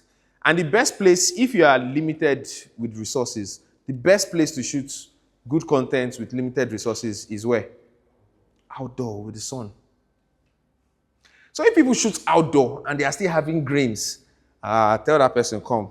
You need to go back, maybe watch some YouTube videos back again and all. And how do you get good shots outside? That is a different class. It's basically using your exposure triangle. So we have what we call ISO, aperture, shutter speed. If you set these three things right in any situation, you have good lighting. So I can just touch a bit about it. I'm looking at time because I'm sure you all have things to do this evening. Imagine. So just let me praise by. I guess I have one or two videos on my page that talks about that. So ISO is best not to push your ISO too much. Although now we have cameras that will tell you the base ISO is 800. You can still shoot around that and there's no grain or anything. So ISO is just the enhanced light from the camera. It's always best that one is low to the lowest. And aperture, that doesn't affect quality. What that does is it brings in more light or takes more light. So the more you open an aperture, the more natural light that comes into it. So the best thing is if you want to have good image on anything, always make sure that first your ISO is lowest at the lowest. Once your ISO is at the lowest and you can open your aperture, the only downside of opening aperture is that you will have shallow depth. That means you have fewer things that can be in focus. That's just the only downside. It doesn't really affect quality. The other one that might affect quality or can make your image lag is what we call shutter speed. Now, I'm just breaking this thing down, but you can check any YouTube video for exposure triangle for some things. So, shutter speed. You have to balance. This is the mistake most people make. They don't balance their shutter speed with their frame rate per second. So, those two go hand in hand. So let's say you're shooting normal conversation. Your frame rate can be 24, 23, 25. At most 30. 30 is standard for TV standard. If you're shooting church things and all of that, TV standard, 30 is standard. And what that means is your shutter speed must not be lesser than, the best proportion is ×2 of your FPS. So if you're shooting 25 FPS, your shutter speed should be 50. If at all, because of any lighting gimmick, because it's not every time here that we have. So this is what we call ND filter. We use this to reduce lighting, either indoor or outside, but it's not everybody that has it here. So the best thing is, even though you want to reduce light, you can increase it, but make sure that your shutter speed is not lesser than ×2 of your frame rate. You want to get slow-mo, you have to go from 60 upward, 60 FPS, 100 FPS, 120. That means your shutter speed, if it's 60, your shutter speed should be what? 120. But if you have to adjust lighting, especially being outdoor and all, it must not be lesser than 120. Once you have that, you see that your slow-mo is not slow-moing. Someone is talking and is lagging. You have motion blur, this thing. Although there are times you break the effect, but most times it's not for regular events where people want motion blur intentionally and all of that. So, yeah, because of timing, what do I do? What do I do? What do I do? What do I do? What do I do? Okay, this is what I'll do. I'll brush everything now. I want us to use the last 20 minutes to shoot things on our mobile phone. It's not just a mobile. We have been discussing everything about camera, but just to see if we apply some things. And also, let me just brush up, because this will help me. I also have a shoot today. I told the guy 3, so around 2, I'll leave. So, creative branding tips. What makes a strong brand? Your niche, voice and style, brand identity essentials, colors, fonts and tone, content planning, and posting strategy. So we'll talk about this, and let me merge that with this building knowledge. So all of the things that I wrote here is all of the things I'm telling you guys is, oh, sorry, I said you guys, SARS and math, is things that I practically do. So it might surprise you that you might ask, what does he know about branding and all of that? It might surprise you, as much as I'm a Yoruba guy, wearing all of this cap, putting it to the side, blah, blah, blah, is part of my branding. It's not because I'm trying to tell you that I'm Yoruba. Because I have some caps that are not even this way, but it's always intentional that I wear cap. But if you see me without cap and I'm walking around, just know I'm just in my face. If you see me, just let us greet and let's go. But when I'm going to clients, any job, anything, any interaction. And as much as I have few thousands of followers, there's this perception that people get whenever I'm in a place. And that's because I've intentionally been putting some kind of content on my page, some kind of content, the way I talk to people, so they just feel like, this guy, and that was why they even nicknamed me the media prof. And I use that even in the content I put on my page. So I give them this, I'm talking from a scholar background, yet I'm talking from a creative perspective. Even to my clients, they'll be like, this guy, you have come, you are the businessman of this thing, and take it like that. You already know my style. So all of these things is not things that you just wake up to one day. It's style. We have music video directors like Clarence Peter. Hope you know he still shoots, but only that he's not on the regular music videos and all that he still see. It's because he has a branding that this online that we are on like this, because I want to pour out a lot of things from you so you understand how the creative this thing works. Because a lot of creative will not tell you this thing. They'll just tell you blah, blah, blah, blah, blah, then come to my mail and I'll charge you extra for a full class. I don't stay in Abuja, so I'm not going to charge you for a full class. If I'm coming next for another thing, it will be free training, maybe a bigger one again, self and engaging with business. And you might ask why I'm doing this. I came here to engage with businesses, which I'm already doing. I'm already shooting for some people. I have another shoot again today. But at the same time, I want to use that to just talk to creative, network, because that's one thing I'm keen on. I'm very, very keen on, network. As I'm talking to you guys, my next shoot here might come from you guys. Your next shoot here with me might come from me. It's always a two-way thing. I lecture part-time in Yabatech. Recently, I even had a gig from someone, a student of mine, basically. My guy, are you free for it? And this was like not really a big job, but it's all 1.2. Fine, there's expenses. If you talk about money, it's not like that 1.2, maybe by gain there's like 300, 400. But I'm just trying to tell you how networking really works as creative. You don't look down on anyone. I intend to get the next gig from you guys, maybe as much as you're intending to get from me. So networking is really, really powerful. The first business I engaged with was just someone that I just, my guy, how far I want to talk to people here. And he just said, you're my guy now, let me take you to this person. The client considered not because of my packaging and all of that, but the client considered because of the person that brought me. And how did I win that person? Networking. All part of my branding. Me going around having branded pen, I have branded notebook. I don't want to bring a lot of things. Sometimes I can just sit in open places. I see one man or one lady that I feel like, this man might have one or two business. And the thing about media job is everybody needs you. It might not just be like they need you at that particular time, but everybody needs you. So I have little branded things that I just, nobody says, now this is the thing. That's what I said I want to mention. Nobody says no to a gift. Maybe to edible gifts. They might tell you they don't trust you.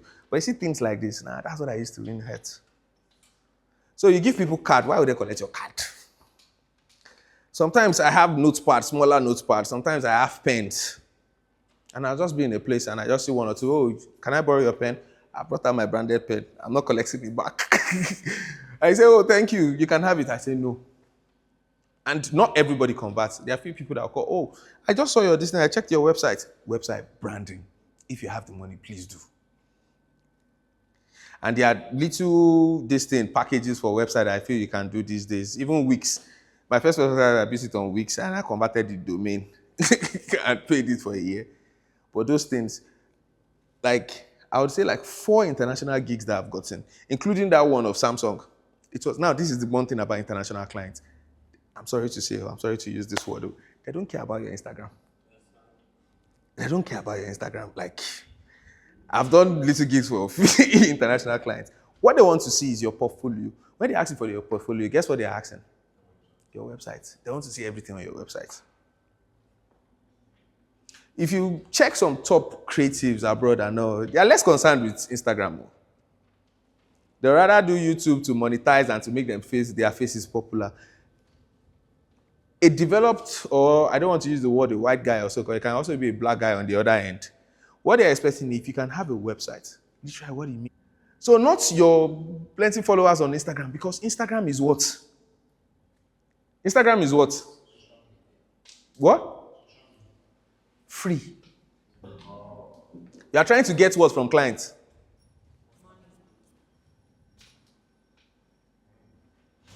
So they feel like anybody can be on Instagram. So it's not like you won't be on Instagram, you won't be on LinkedIn and all, but those are free platforms. Try to do some things that, branding as creative, try to do some things that you invested back into yourself. This thing even happens in regular relationship with people and all. Someone wants to help you with 100 million. They'll first size you up. If they see you can't cope with that 100 million, they'll give you 1 million. That's if you're lucky enough. They might just say, I just dash you 100,000. Yay, thank you so much. But the intention was way higher, but they've just sized this person up that, are you sure this person can? I'm not sure. How some of my dressing and all, I'm not big, don't think I have money or no. It's a friend of mine that taught me these statistics. He said, for every job you get, part of your gain that you get from it, make a clothes for yourself and wear it for that event. That's how I just accumulated a few clothes and all of that. So when I enter some places, I feel a big man. It is from 100K, 200K job that I've removed 20K from my own gain, and I've said, this thing, I want to use it as investment for my own self, for branding. It's not necessary you wear things like this. It might be shirts. The truth about high-paying clients is they're no high stuff. They're no quality stuffs. So if you're good with a round neck, get diesel, get high fashion, I don't know if you get what I'm trying to say, get quality shirts, get sneakers, There's something I used to tell my team members, and most of them, there was this new guy that they know me, I'll send you back. They could go in for a job, even though it's a naming ceremony, I'm just trying to belittle this thing, or even a BTS. Don't come with palm or slippers or sandal. You're going home. Or you wear a homely shirt. No, because that's practically our office as creative. You're going to office, you're going to work. You can have some exceptions for people shooting films and all, because they'll be camped, or music videos where they know they have to roll on the ground and all of that. But if you still look at these directors, when you look at what they are still wearing to roll on the ground, they are not cheap stuffs. You see some singlet, because if they don't do that, you think that artist or that producer, most times it's not even artists that pay. You think that producer or record label will just say, take 30 million to shoot this music video, or take 50 million to shoot this. They need to see that you can handle it. Some people have asked this in different seminars. They'll say, are you saying we should live fake life? No. I'm telling you, or I'm telling us to always invest in ourselves. This is the phone I use. I'm not living fake like this. I use an iPhone 11 and I have an iPhone 7. It doesn't stop me from getting jobs. Because when you look at me, when you see me, you don't even want to bother, as long as it's on this black pouch, you don't want to bother about this. You're looking at maybe how I carry myself, how I dress, how I do some things. So those things really come handy. Now, what makes a strong brand? Your niche, your voice, your style. The colors, font, and tone, that one you can still work around it. Now, what do we say about your niche, voice, and style? When I was asking, and that was why I asked, what do you do? When I was asking everyone, you told me an actor and all. David told me he shoots TikTok content. He has carved a niche. Madam Adaka told me she does conference and all. You have carved a niche. Now, do you want to be taking, you told me you do BTS. You have a niche. So now, how do you take that and put your niche on your page? As much as I've been mentioning events here, if you go to my page or my website, I don't have any event video there. But yet, I still get event job. So it's intentional that I put that I'm a social filmmaker. I shoot social documentaries for corporate, for clients, and I do training videos. Fine. Because it's those same clients. Because this is the question most creative used to ask whenever we go, I say this thing outside. They'll say, oh, when I tell them I only shoot this, how do you expect me to eat? If other jobs, if, because with this same skill, you can shoot practically anything. So if I tell them, oh, I only shoot music video, how will I get a job from events, from this, from that? This thing is very simple. Be good and position yourself for one thing. When you are good at that and client has tested you, they will be the one to call you. Clients know in their head that this thing is still camera that you used to do it. Oh, you shot corporate video for us, very nice, but please, can you shoot music video? The answer is now left to you. But it's not like you bombard your page with music video, this, that, this, that, this. In fact, I would say most of the jobs I shoot is not even the corporate or social documentaries. Most of the job I do is business videos and event videos. But you won't see much of that on my page. Because this is the dynamics. This is just the psychology I use around it. It's culture. If you enter a market, where would you most likely buy from? An aboki or a woman selling just tomato and pepper. That's the only thing the person is selling. Or another store that are selling tomato, pepper, meat, egg, fish, rice, beans. Like one store that sells everything. And you want to buy pepper. And you now see another aboki that has in abundance pepper and tomato. The other shop also has in abundance, but only that they have plenty things. If you enter a market, where would you most likely shop from? If you want to get pepper. It's just human side. It's just your head. I'll tell you that this guy, since he's selling this, he sells this faster. He's good at it. It might be fresher. So that's how social media and that's how positioning as brand to work. As branding for creative. So if it's BTS, try to start. Even you as a BTS person, you need a BTS person to shoot your BTS. The person that follows me around in Abuja currently is you. If not, it will be the one carrying all of that. You need someone also documenting your own BTS. Because that's what you now need to still post online. You have this 3, 2, 1. I'm just trying to sell some ideas. You have short videos, 3, 2, 1, let him cook. Then you put out the BTS thing. From BTS, honestly, you'll be getting interview jobs. Because inside BTS, you'll be doing interviews. From BTS, you'll be getting corporate jobs. But if you put yourself as the BTS, it doesn't stop other jobs. But it makes it clear that this is what this person does. But it's still clients. It's just like, okay, let's say, driver, you did Uber to a lounge. And one Uber or boat take you to a lounge. Does that mean that Uber or boat cannot take you to a church? So clients know in their head that to shoot music video, to shoot event, you still need what? Camera. All you just need to do is, so that's where most creative get stuck. They want to put a lot of things outside. If you take those your TikTok videos, do them more consistently. Take them, have it on other platforms like, Instagram. You have it as Reels too. YouTube, you have it as YouTube Shorts. Even you as an actor, as much as you're also in the creative field, document short videos of yourself, even with some of all these clips. Put it out there. There are actors who are directors. You already know about this. It's not like there are directors who are actors. There are actors who are producers who are actors. People will still put it to you. There are guys in Lagos that tell you they just shoot lifestyle videos. There's this guy that is in Kano. I've forgotten his name. Is he Grant or something? He shoots majorly car race videos and all. His Grand Pictures. Background pictures, you still see him at club. You still see him at events. But he posts majorly what? Carries. Because he's the client. He's this kind of client he meets there. That will be like, you don't turn my guy for a year already. How far? We have this shoot. Can you do this shoot? And actually, that's even the best form when you niche and when you position yourself for niching. Because most people will not know that other money is coming in from other things. So you're not even putting this thing out there. So content planning and posting strategy. This is one thing that we, or even myself sometimes, is not easy. But you just need to. So as much as you post content, there was this short course that we did, and what they told us was, they said most times creative, we miss it. We think people want to see the end result of your job most times. Yes, they want to see, but do you know what they want to see more? They want to see the process. So in our content planning, what we post more, as much as we are posting the end result, let's post the process. Because that's what commands respect. That's what shows you that you're a thought leader. People will be more amused to see someone like Miss Paddy, to see someone like Madam Adaka, or to see someone like you managing a production, moving ends, and they now see the end result. Oh, this is what this looks like. They'll respect you from first stance. Because technically, it was even much more of a a psychological workshop, but for creative. Because I said technically, we're in an age where anybody can frame anything. And look at AI. The strong thing about getting good images from AI is what? Is the thought process.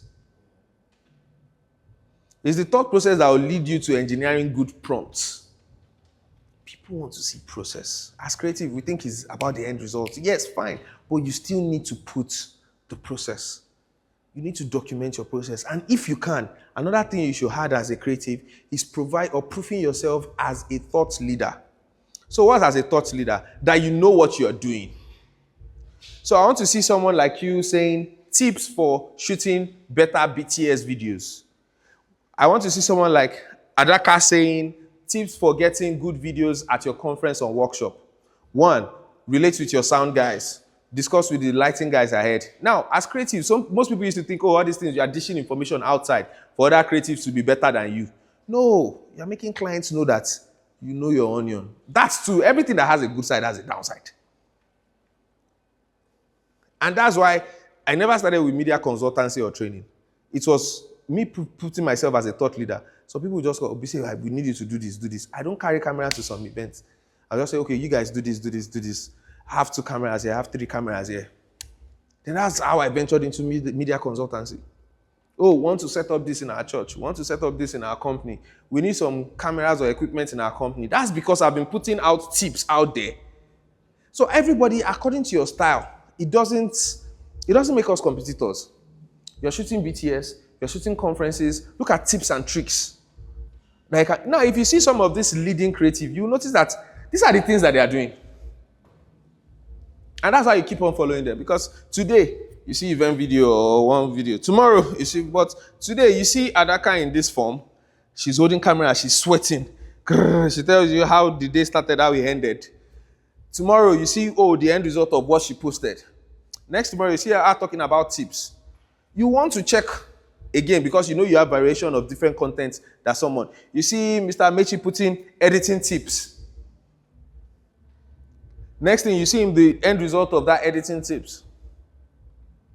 There are other engagements that I do by the side through all those things that I don't even mention outside. So people might see some of that thing that you do as a thought leader and they'll tell you, oh, can you train this person? Can you train that person? How much? Low-key conversation. Nobody knows anything. You're good. So that's majorly that on content planning and posting strategy. Now, building knowledge as a creative. Learn by doing, that's practice and projects. Now, this is one of the things, that's why I said most of the things I'm saying here, I'm not saying it for saying sake. I'm saying things that I work on. I had less than 2 weeks. Something just came to my head. I wouldn't say it's Holy Spirit talking to me. Or something just came to my head like 2-3 weeks ago. And I was like, I resigned from the communication consultancy I was working for in March. And I was just like, instead of me sitting, jobs are coming in Lagos once in a while, fine. But I just want to dare myself. Say, I'm going to a city. Okay, which city may most likely have high-paying clients than Lagos? Like, okay, in my head, I listed out Kaduna, Port Harcourt, Abuja. I was like, let me try Abuja. Though I have one or two person here in Abuja. I was even trying your number. You know, it was when I got here, I got your number. I don't get your number. So I had to contact someone else. And immediately, I know myself.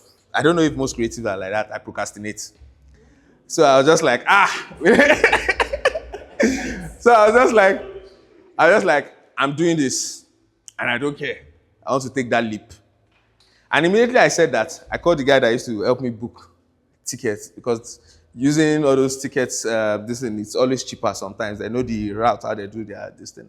And I told him, I said, guy, help me check for flights to and fro Abuja. Because at that time, I was hearing people saying just to come to Lagos or to Abuja was like 200K.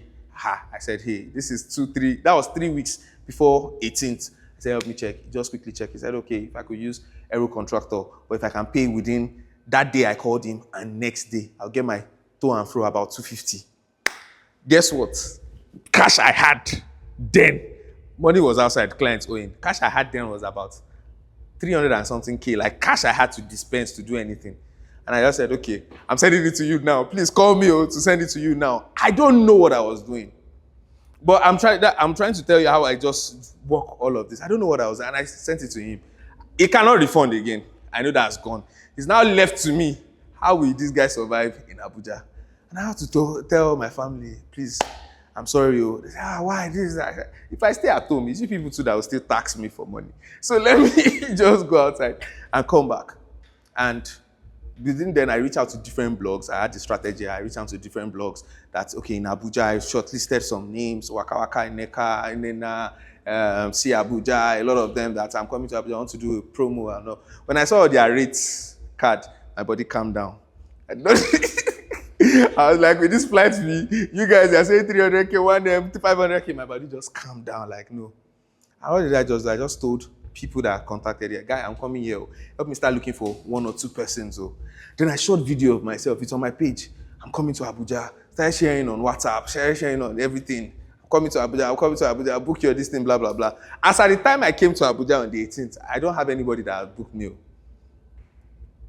Like I said, the major this thing was engaging with business. I did not have anybody that booked me. But what did I do? I did this first. Learn by doing, practice and projects. So now what most people don't know is, and I hope, Adaka, I hope you apply this to, and yourself, and even yourself, I hope you apply this to. Most big guns you see out there, maybe because of we are in Lagos, we relate with them. A lot of jobs that you see out there, most of it are not paid. But that's what brings in the paid job. And that was part of the things I used to get the first gig, the first business that paid me here in Abuja. And all in just what? 2 weeks. I'll be leaving on Friday, and that's just 2 weeks and 3 days. The first business that paid me, people will say, I don't have, but the first business that paid me covered up for my flights to and fro already. So what did I do? I just took someone, I told my guy, let's go and shoot one business for free. I said, okay, reach out to your distance. So I had different guys, some that were in malls and all. I said, you guys get association, you get WhatsApp, Abi. No worry, let me shoot something for you for free. Put it out there. I quickly do something for him for free. Posted it in their group. This is my guy, he came from Lagos, he did this. If you want something like that, that was how I got the first client. But if I had not done something as practice or project, will I get that? And this happens literally everywhere. You see music video directors, you see short films, people who shoot big films, they'll intentionally shoot a teaser or a very short film. They're trying to tell you that I can shoot this. And I can shoot it in this style. So if you have access to camera and all, you have people in churches that have different businesses. Talk to a very fine girl, a very fine guy. I want to use it as a model. If I stay here more in Abuja, I feel like I wouldn't go back to Lagos. Because one thing that dares me as a creator, or maybe my personality, I feel it's almost everybody. If you're in a place where you're not with your family or people that know you, you wouldn't care. Like, I feel like what you can tell me is no. And I won't feel hot because you don't know me. But maybe if I was in Lagos, I'll be like, they'll be like this, I'll go and cry at one side. No. But here, I feel, I don't know. But these are the things I'll do. If I'll come to church, I want to mingle with people. What do you do? Oh, this person sells jewelry. I'll look for one fine girl and one fine lady. Let's go to one open park. Let me look at one fine ass proposal. People would not know that this is not a paid job. They won't even know that these people are not even real couples. I'm shooting outdoor. I don't need light. I'm shooting proposal. I need very few audio or no audio, and I'll use sound. But what am I doing there? I'm putting myself out through practice and projects. So study from experts. So you can have people you always follow up, check up online and all. So immerse in art culture and trends. That's you always checking online. I know we spend time online, checking other things, but there are always different trends from AI to gadgets and all. Now join communities and feedback. In just about 2 weeks of me staying here, someone had told me that if I'm waiting till Friday, there is this Abuja Literary Society that happens at Transcorp Hilton is it first and second Friday? If I were to be, how many of you belong to that society as creative? Just you. Wait, let me ask you one question. Have you gotten gigs from people you met there or no? Maybe you're not even doing much more. I'll tell you that if I'm in Abuja, if I go there once or twice, it's not about sweet talk or anything. I will do, because what I'll do is, I'll rather even if I don't have a camera, I'll rather look for where to rent camera. So I want to believe that they will have, because the person told me they have this poetry rendition, songs and all. I'll shoot short videos of those artists for free. It will take me a few hours to work on. Fine, few days. If there's no money, there's no ginger. Few days to work on. And now, that's why I said I don't want this to be. We all know that's the truth. So it will take me a few days, but it's because of the target I have. All I'll just do is those short things. I'll make sure that those poets doing renditions, those artists singing, doing this and that, I'll make sure I connect with them. Oh, I like what you did, and can I have your Instagram page? Can I do this? I'll follow them immediately. Once that is done, you see those short videos, I'll reach out to them in DM. I did a short video for you for free. Can I post and add you as collaborator? Nobody says no to free thing. Once the person does that, I'm establishing my presence here in where? Abuja.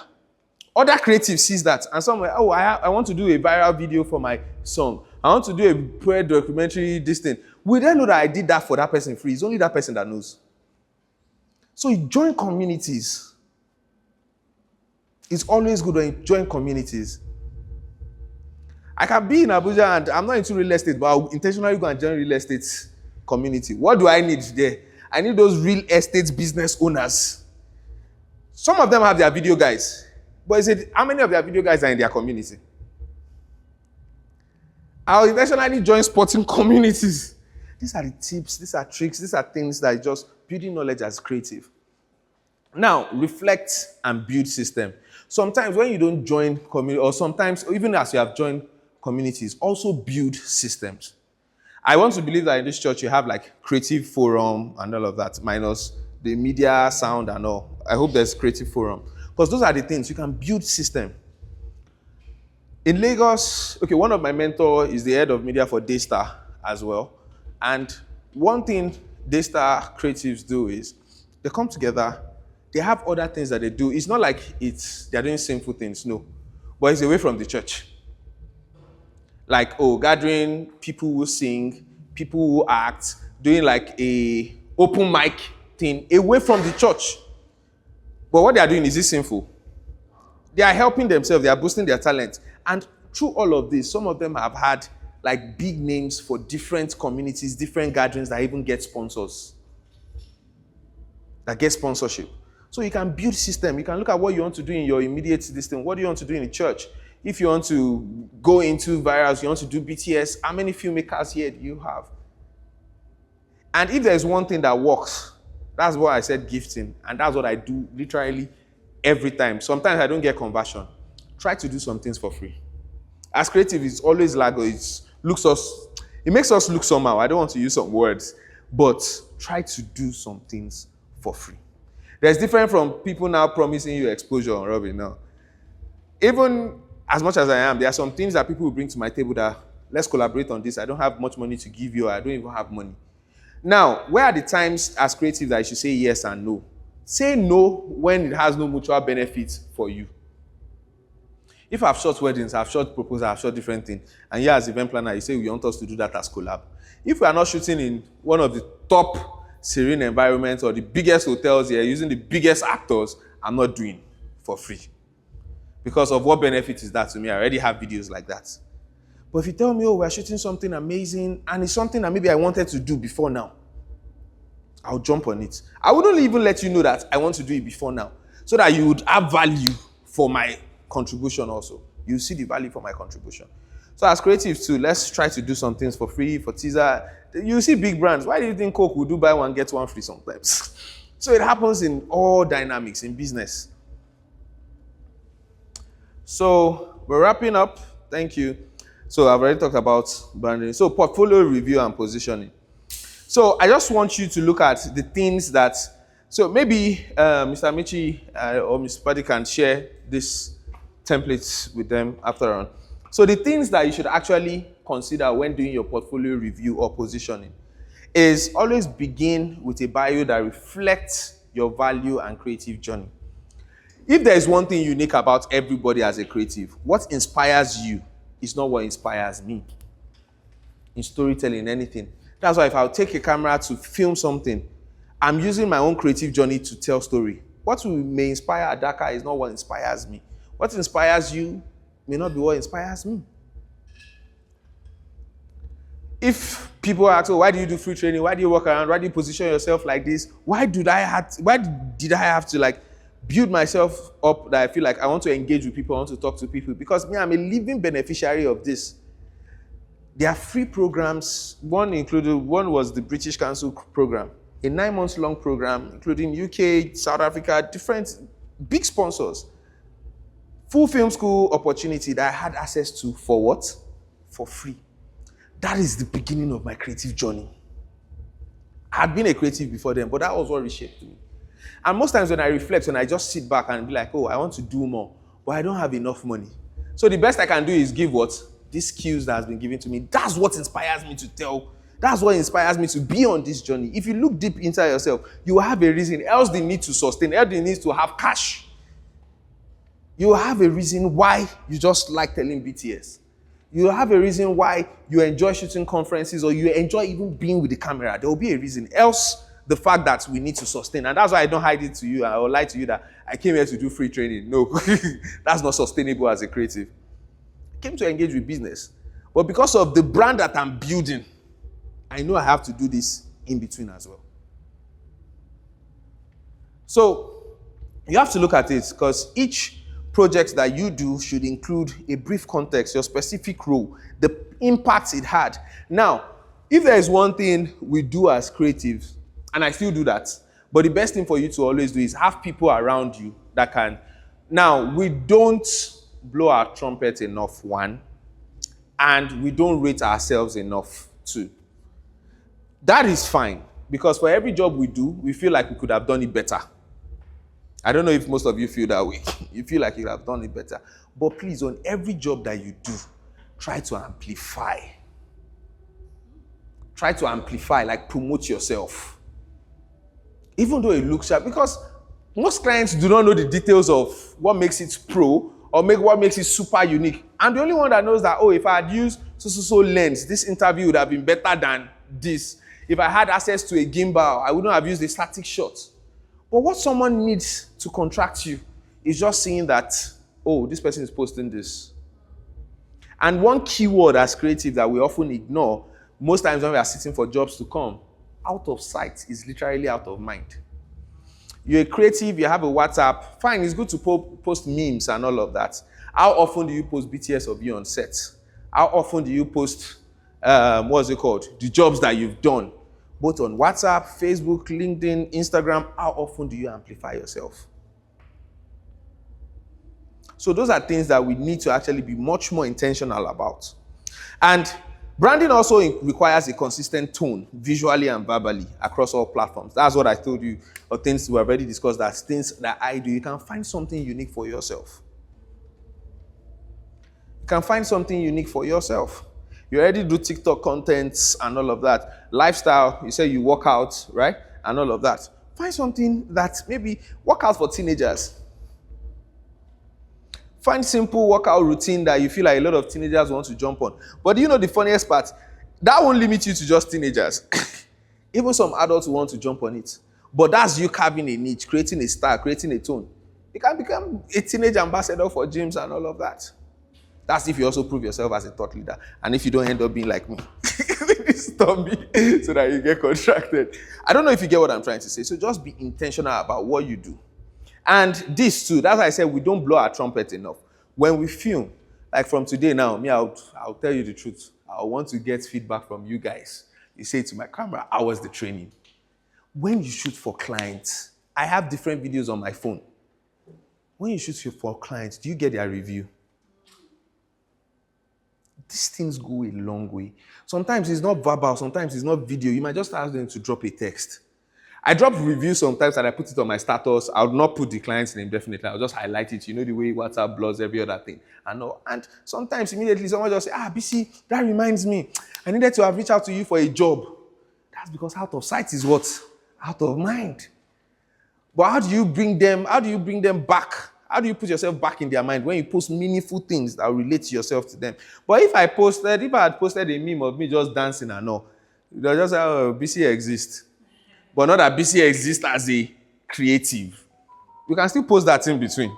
But it's just BC exists, but not that he exists as a creative.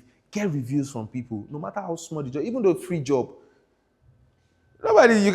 I've asked different clients reviews from free jobs. Nobody has told me, BC did a free job for me that was amazing. The video was clean, this was this. I gathered that. Sometimes videos, I gathered that I run promo in my region. I heard now about that thing that you said you've run some promo and you get people just reaching out for training. So you need to target, hope you did not use Instagram. You did Instagram, you need to use Facebook. So that's the best way. When you use Facebook, you target. So as creatives too, please pick some of your best like it. That is how we think as creative, honestly. Have a confidant, a mentor that can always help you assess once in a while. But the trick about having mentors or confidants is, as much as you want to get from them, make sure you have something valuable too that you are giving to them. Because life is just, it has to go in and out. If not, people will be running away from you that you have come again. Also have something that you do for them.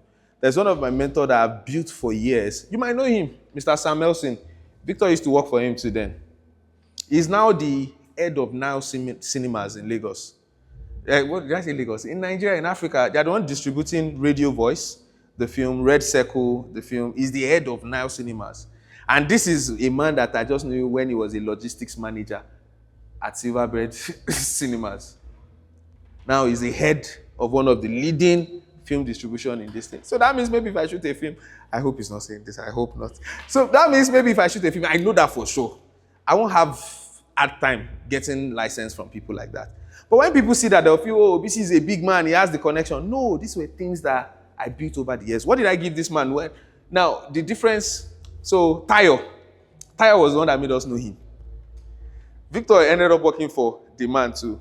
I'm trying to state a scenario that she knows, but she does not even know this backstory. Me too, I work for the man. But guess what, till to date? The man is in close contact with myself than every other person. When they launched Nice Cinemas in Lagos, he gave me special invite.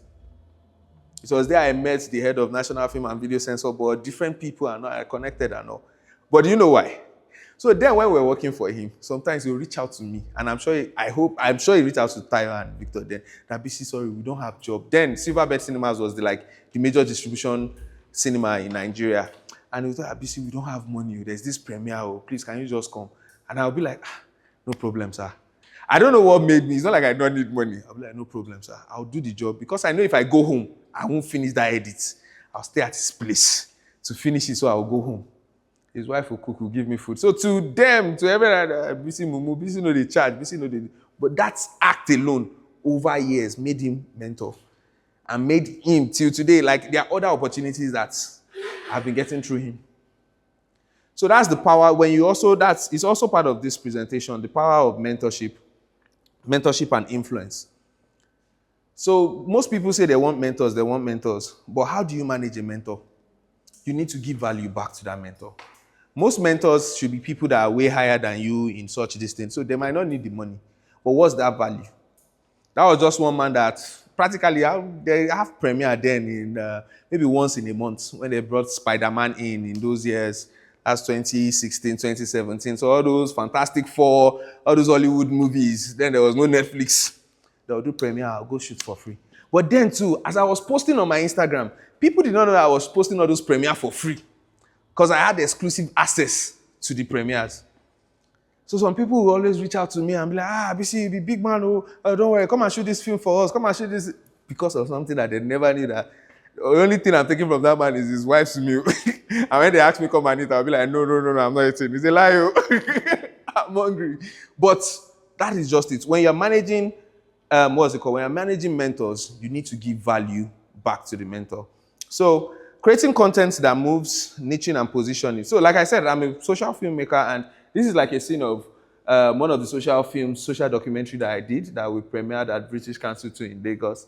This was maybe 2022, 2023. So you just have to do things repeatedly that would create your style and all. I won't come out tomorrow and do a fashion event or a lifestyle event. If I will do, I will not put my face on it. That's because I'm intentionally creating a brand for myself. So you just have to. Now, this is one quote that I just put here because I know, Madam Madaka, I want you to see this because it seems you're away on your phone. I know a lot of creatives have this, and that's why I put this quote here. Creativity doesn't wait for the perfect moment. After every workshop, I'm sure this is not the first workshop you have all been to. After every workshop, after every masterclass, after every YouTube, it just fashions its own way moment out of the ordinary. The major thing is what? Act now, start with what you have. I listed here, I've shot with Ari, I've shot with this, I never started with Ari. In fact, I started with nothing. I'm not saying a grass to grace story or something, but literally nothing. All I had was the skill. Jobs come in, I go rent a camera. So if you don't have a camera, there are still ways to start. You have a camera, start. You don't have light and all, start. So about things like this, you'll still be going for, there will be bigger workshops, bigger master classes, bigger creative. But before that time come, before bigger network come, please do what? Act now. Start with what you have. And the last thing that I did not put here is network. No, this Evolve is just a last statement. Network. This was the last free training too that we did in Lagos. Okay, why I even brought this picture here when I was doing this thing is, now this, I've been doing Shoot Your Shot Africa for like 3 years. This was the first time we got funding rather. And it was from MacArthur Foundation. So we got funding, we went to local community, this Bariga local government, and you can see the numbers and all of that. And we did a 3-day event, power packed. Thank God we're in the media team, so you know with the cost of all these screens and everything, branding and all. That's because we got millions. If someone had told me in 2018, 2019 that CBC, you will get something from this thing that you are doing, no. And even when this is the first grant we got, I told my partner something. Funny enough, my partner used to be, and he's still one of my mentors. That's why I say when you give value to mentors. I told one of my partners something. I said, this money, we don't need to take any one naira out of it. Let's put it back into this thing and let's use it to sustain Shoot Your Shot till another year. So part of the things that I'm doing here, they are well aware. If I say, oh, I need this camera, I need this thing, I'll remove it from the account and you should go and get this. So I started Shoot Your Shot. Oh, I don't have the picture here. I started Shoot Your Shot basically from me teaching people in my school. Because I studied mass comm. So Shoot Your Shot didn't start as Shoot Your Shot. We have rounded up. I'm just saying, so because this is the last slide. Shoot Your Shot didn't start as Shoot Your Shot. Shoot Your Shot Africa it just started as me just teaching my classmates things because I studied mass comm, but I'd learned the skill before I entered school. So I noticed a lot of things that we do in broadcast classes and all. God forgive. Oh God, we have online. I'm always. Most of the things that were taught in school, our lecturers don't know jack. That's the honest truth. They'll tell you the part of the camera, the lens, the this, the that. I just look at it. So when we are doing practicals, my classmates will be looking for who will shoot. So in a class of, I went to a public school, Yabatech, a polytechnic at that. So we're about 800 students in a class. So imagine when you are the only creative that can shoot well and edit well. So it was so overwhelming, like I couldn't keep up. So I told them, okay, I'll be doing training once in a while for you people. This is how to shoot this is how to shoot. Even though you don't know how to edit, bring the edit, I'll now charge you for the edit. But this shoots, I can't be shooting for you people. I expect me to also study and pass my test and exam. I'm not doing that. So that was how we started. And years later, it evolved into this. This is 2024. We still have 2025. Yes, because we do it end of the year and all of that. So just start now. Please don't wait. Please. Start now. I want us to do practical, but because of time, I hope you do practicals and share with me. So here too, that's my WhatsApp line. That's my call line. The first one is WhatsApp. I hope you do something with your phone, do something with your camera for those of you that use camera, and feel free to reach out. Feel free to reach out. This is not a masterclass or a workshop, I'm not telling you. For you to do this, they come and pay for the food training or something for, no, I don't do that. So just reach out to me and let's engage. Thank you so much. Question and answers. Thank you. Thank you.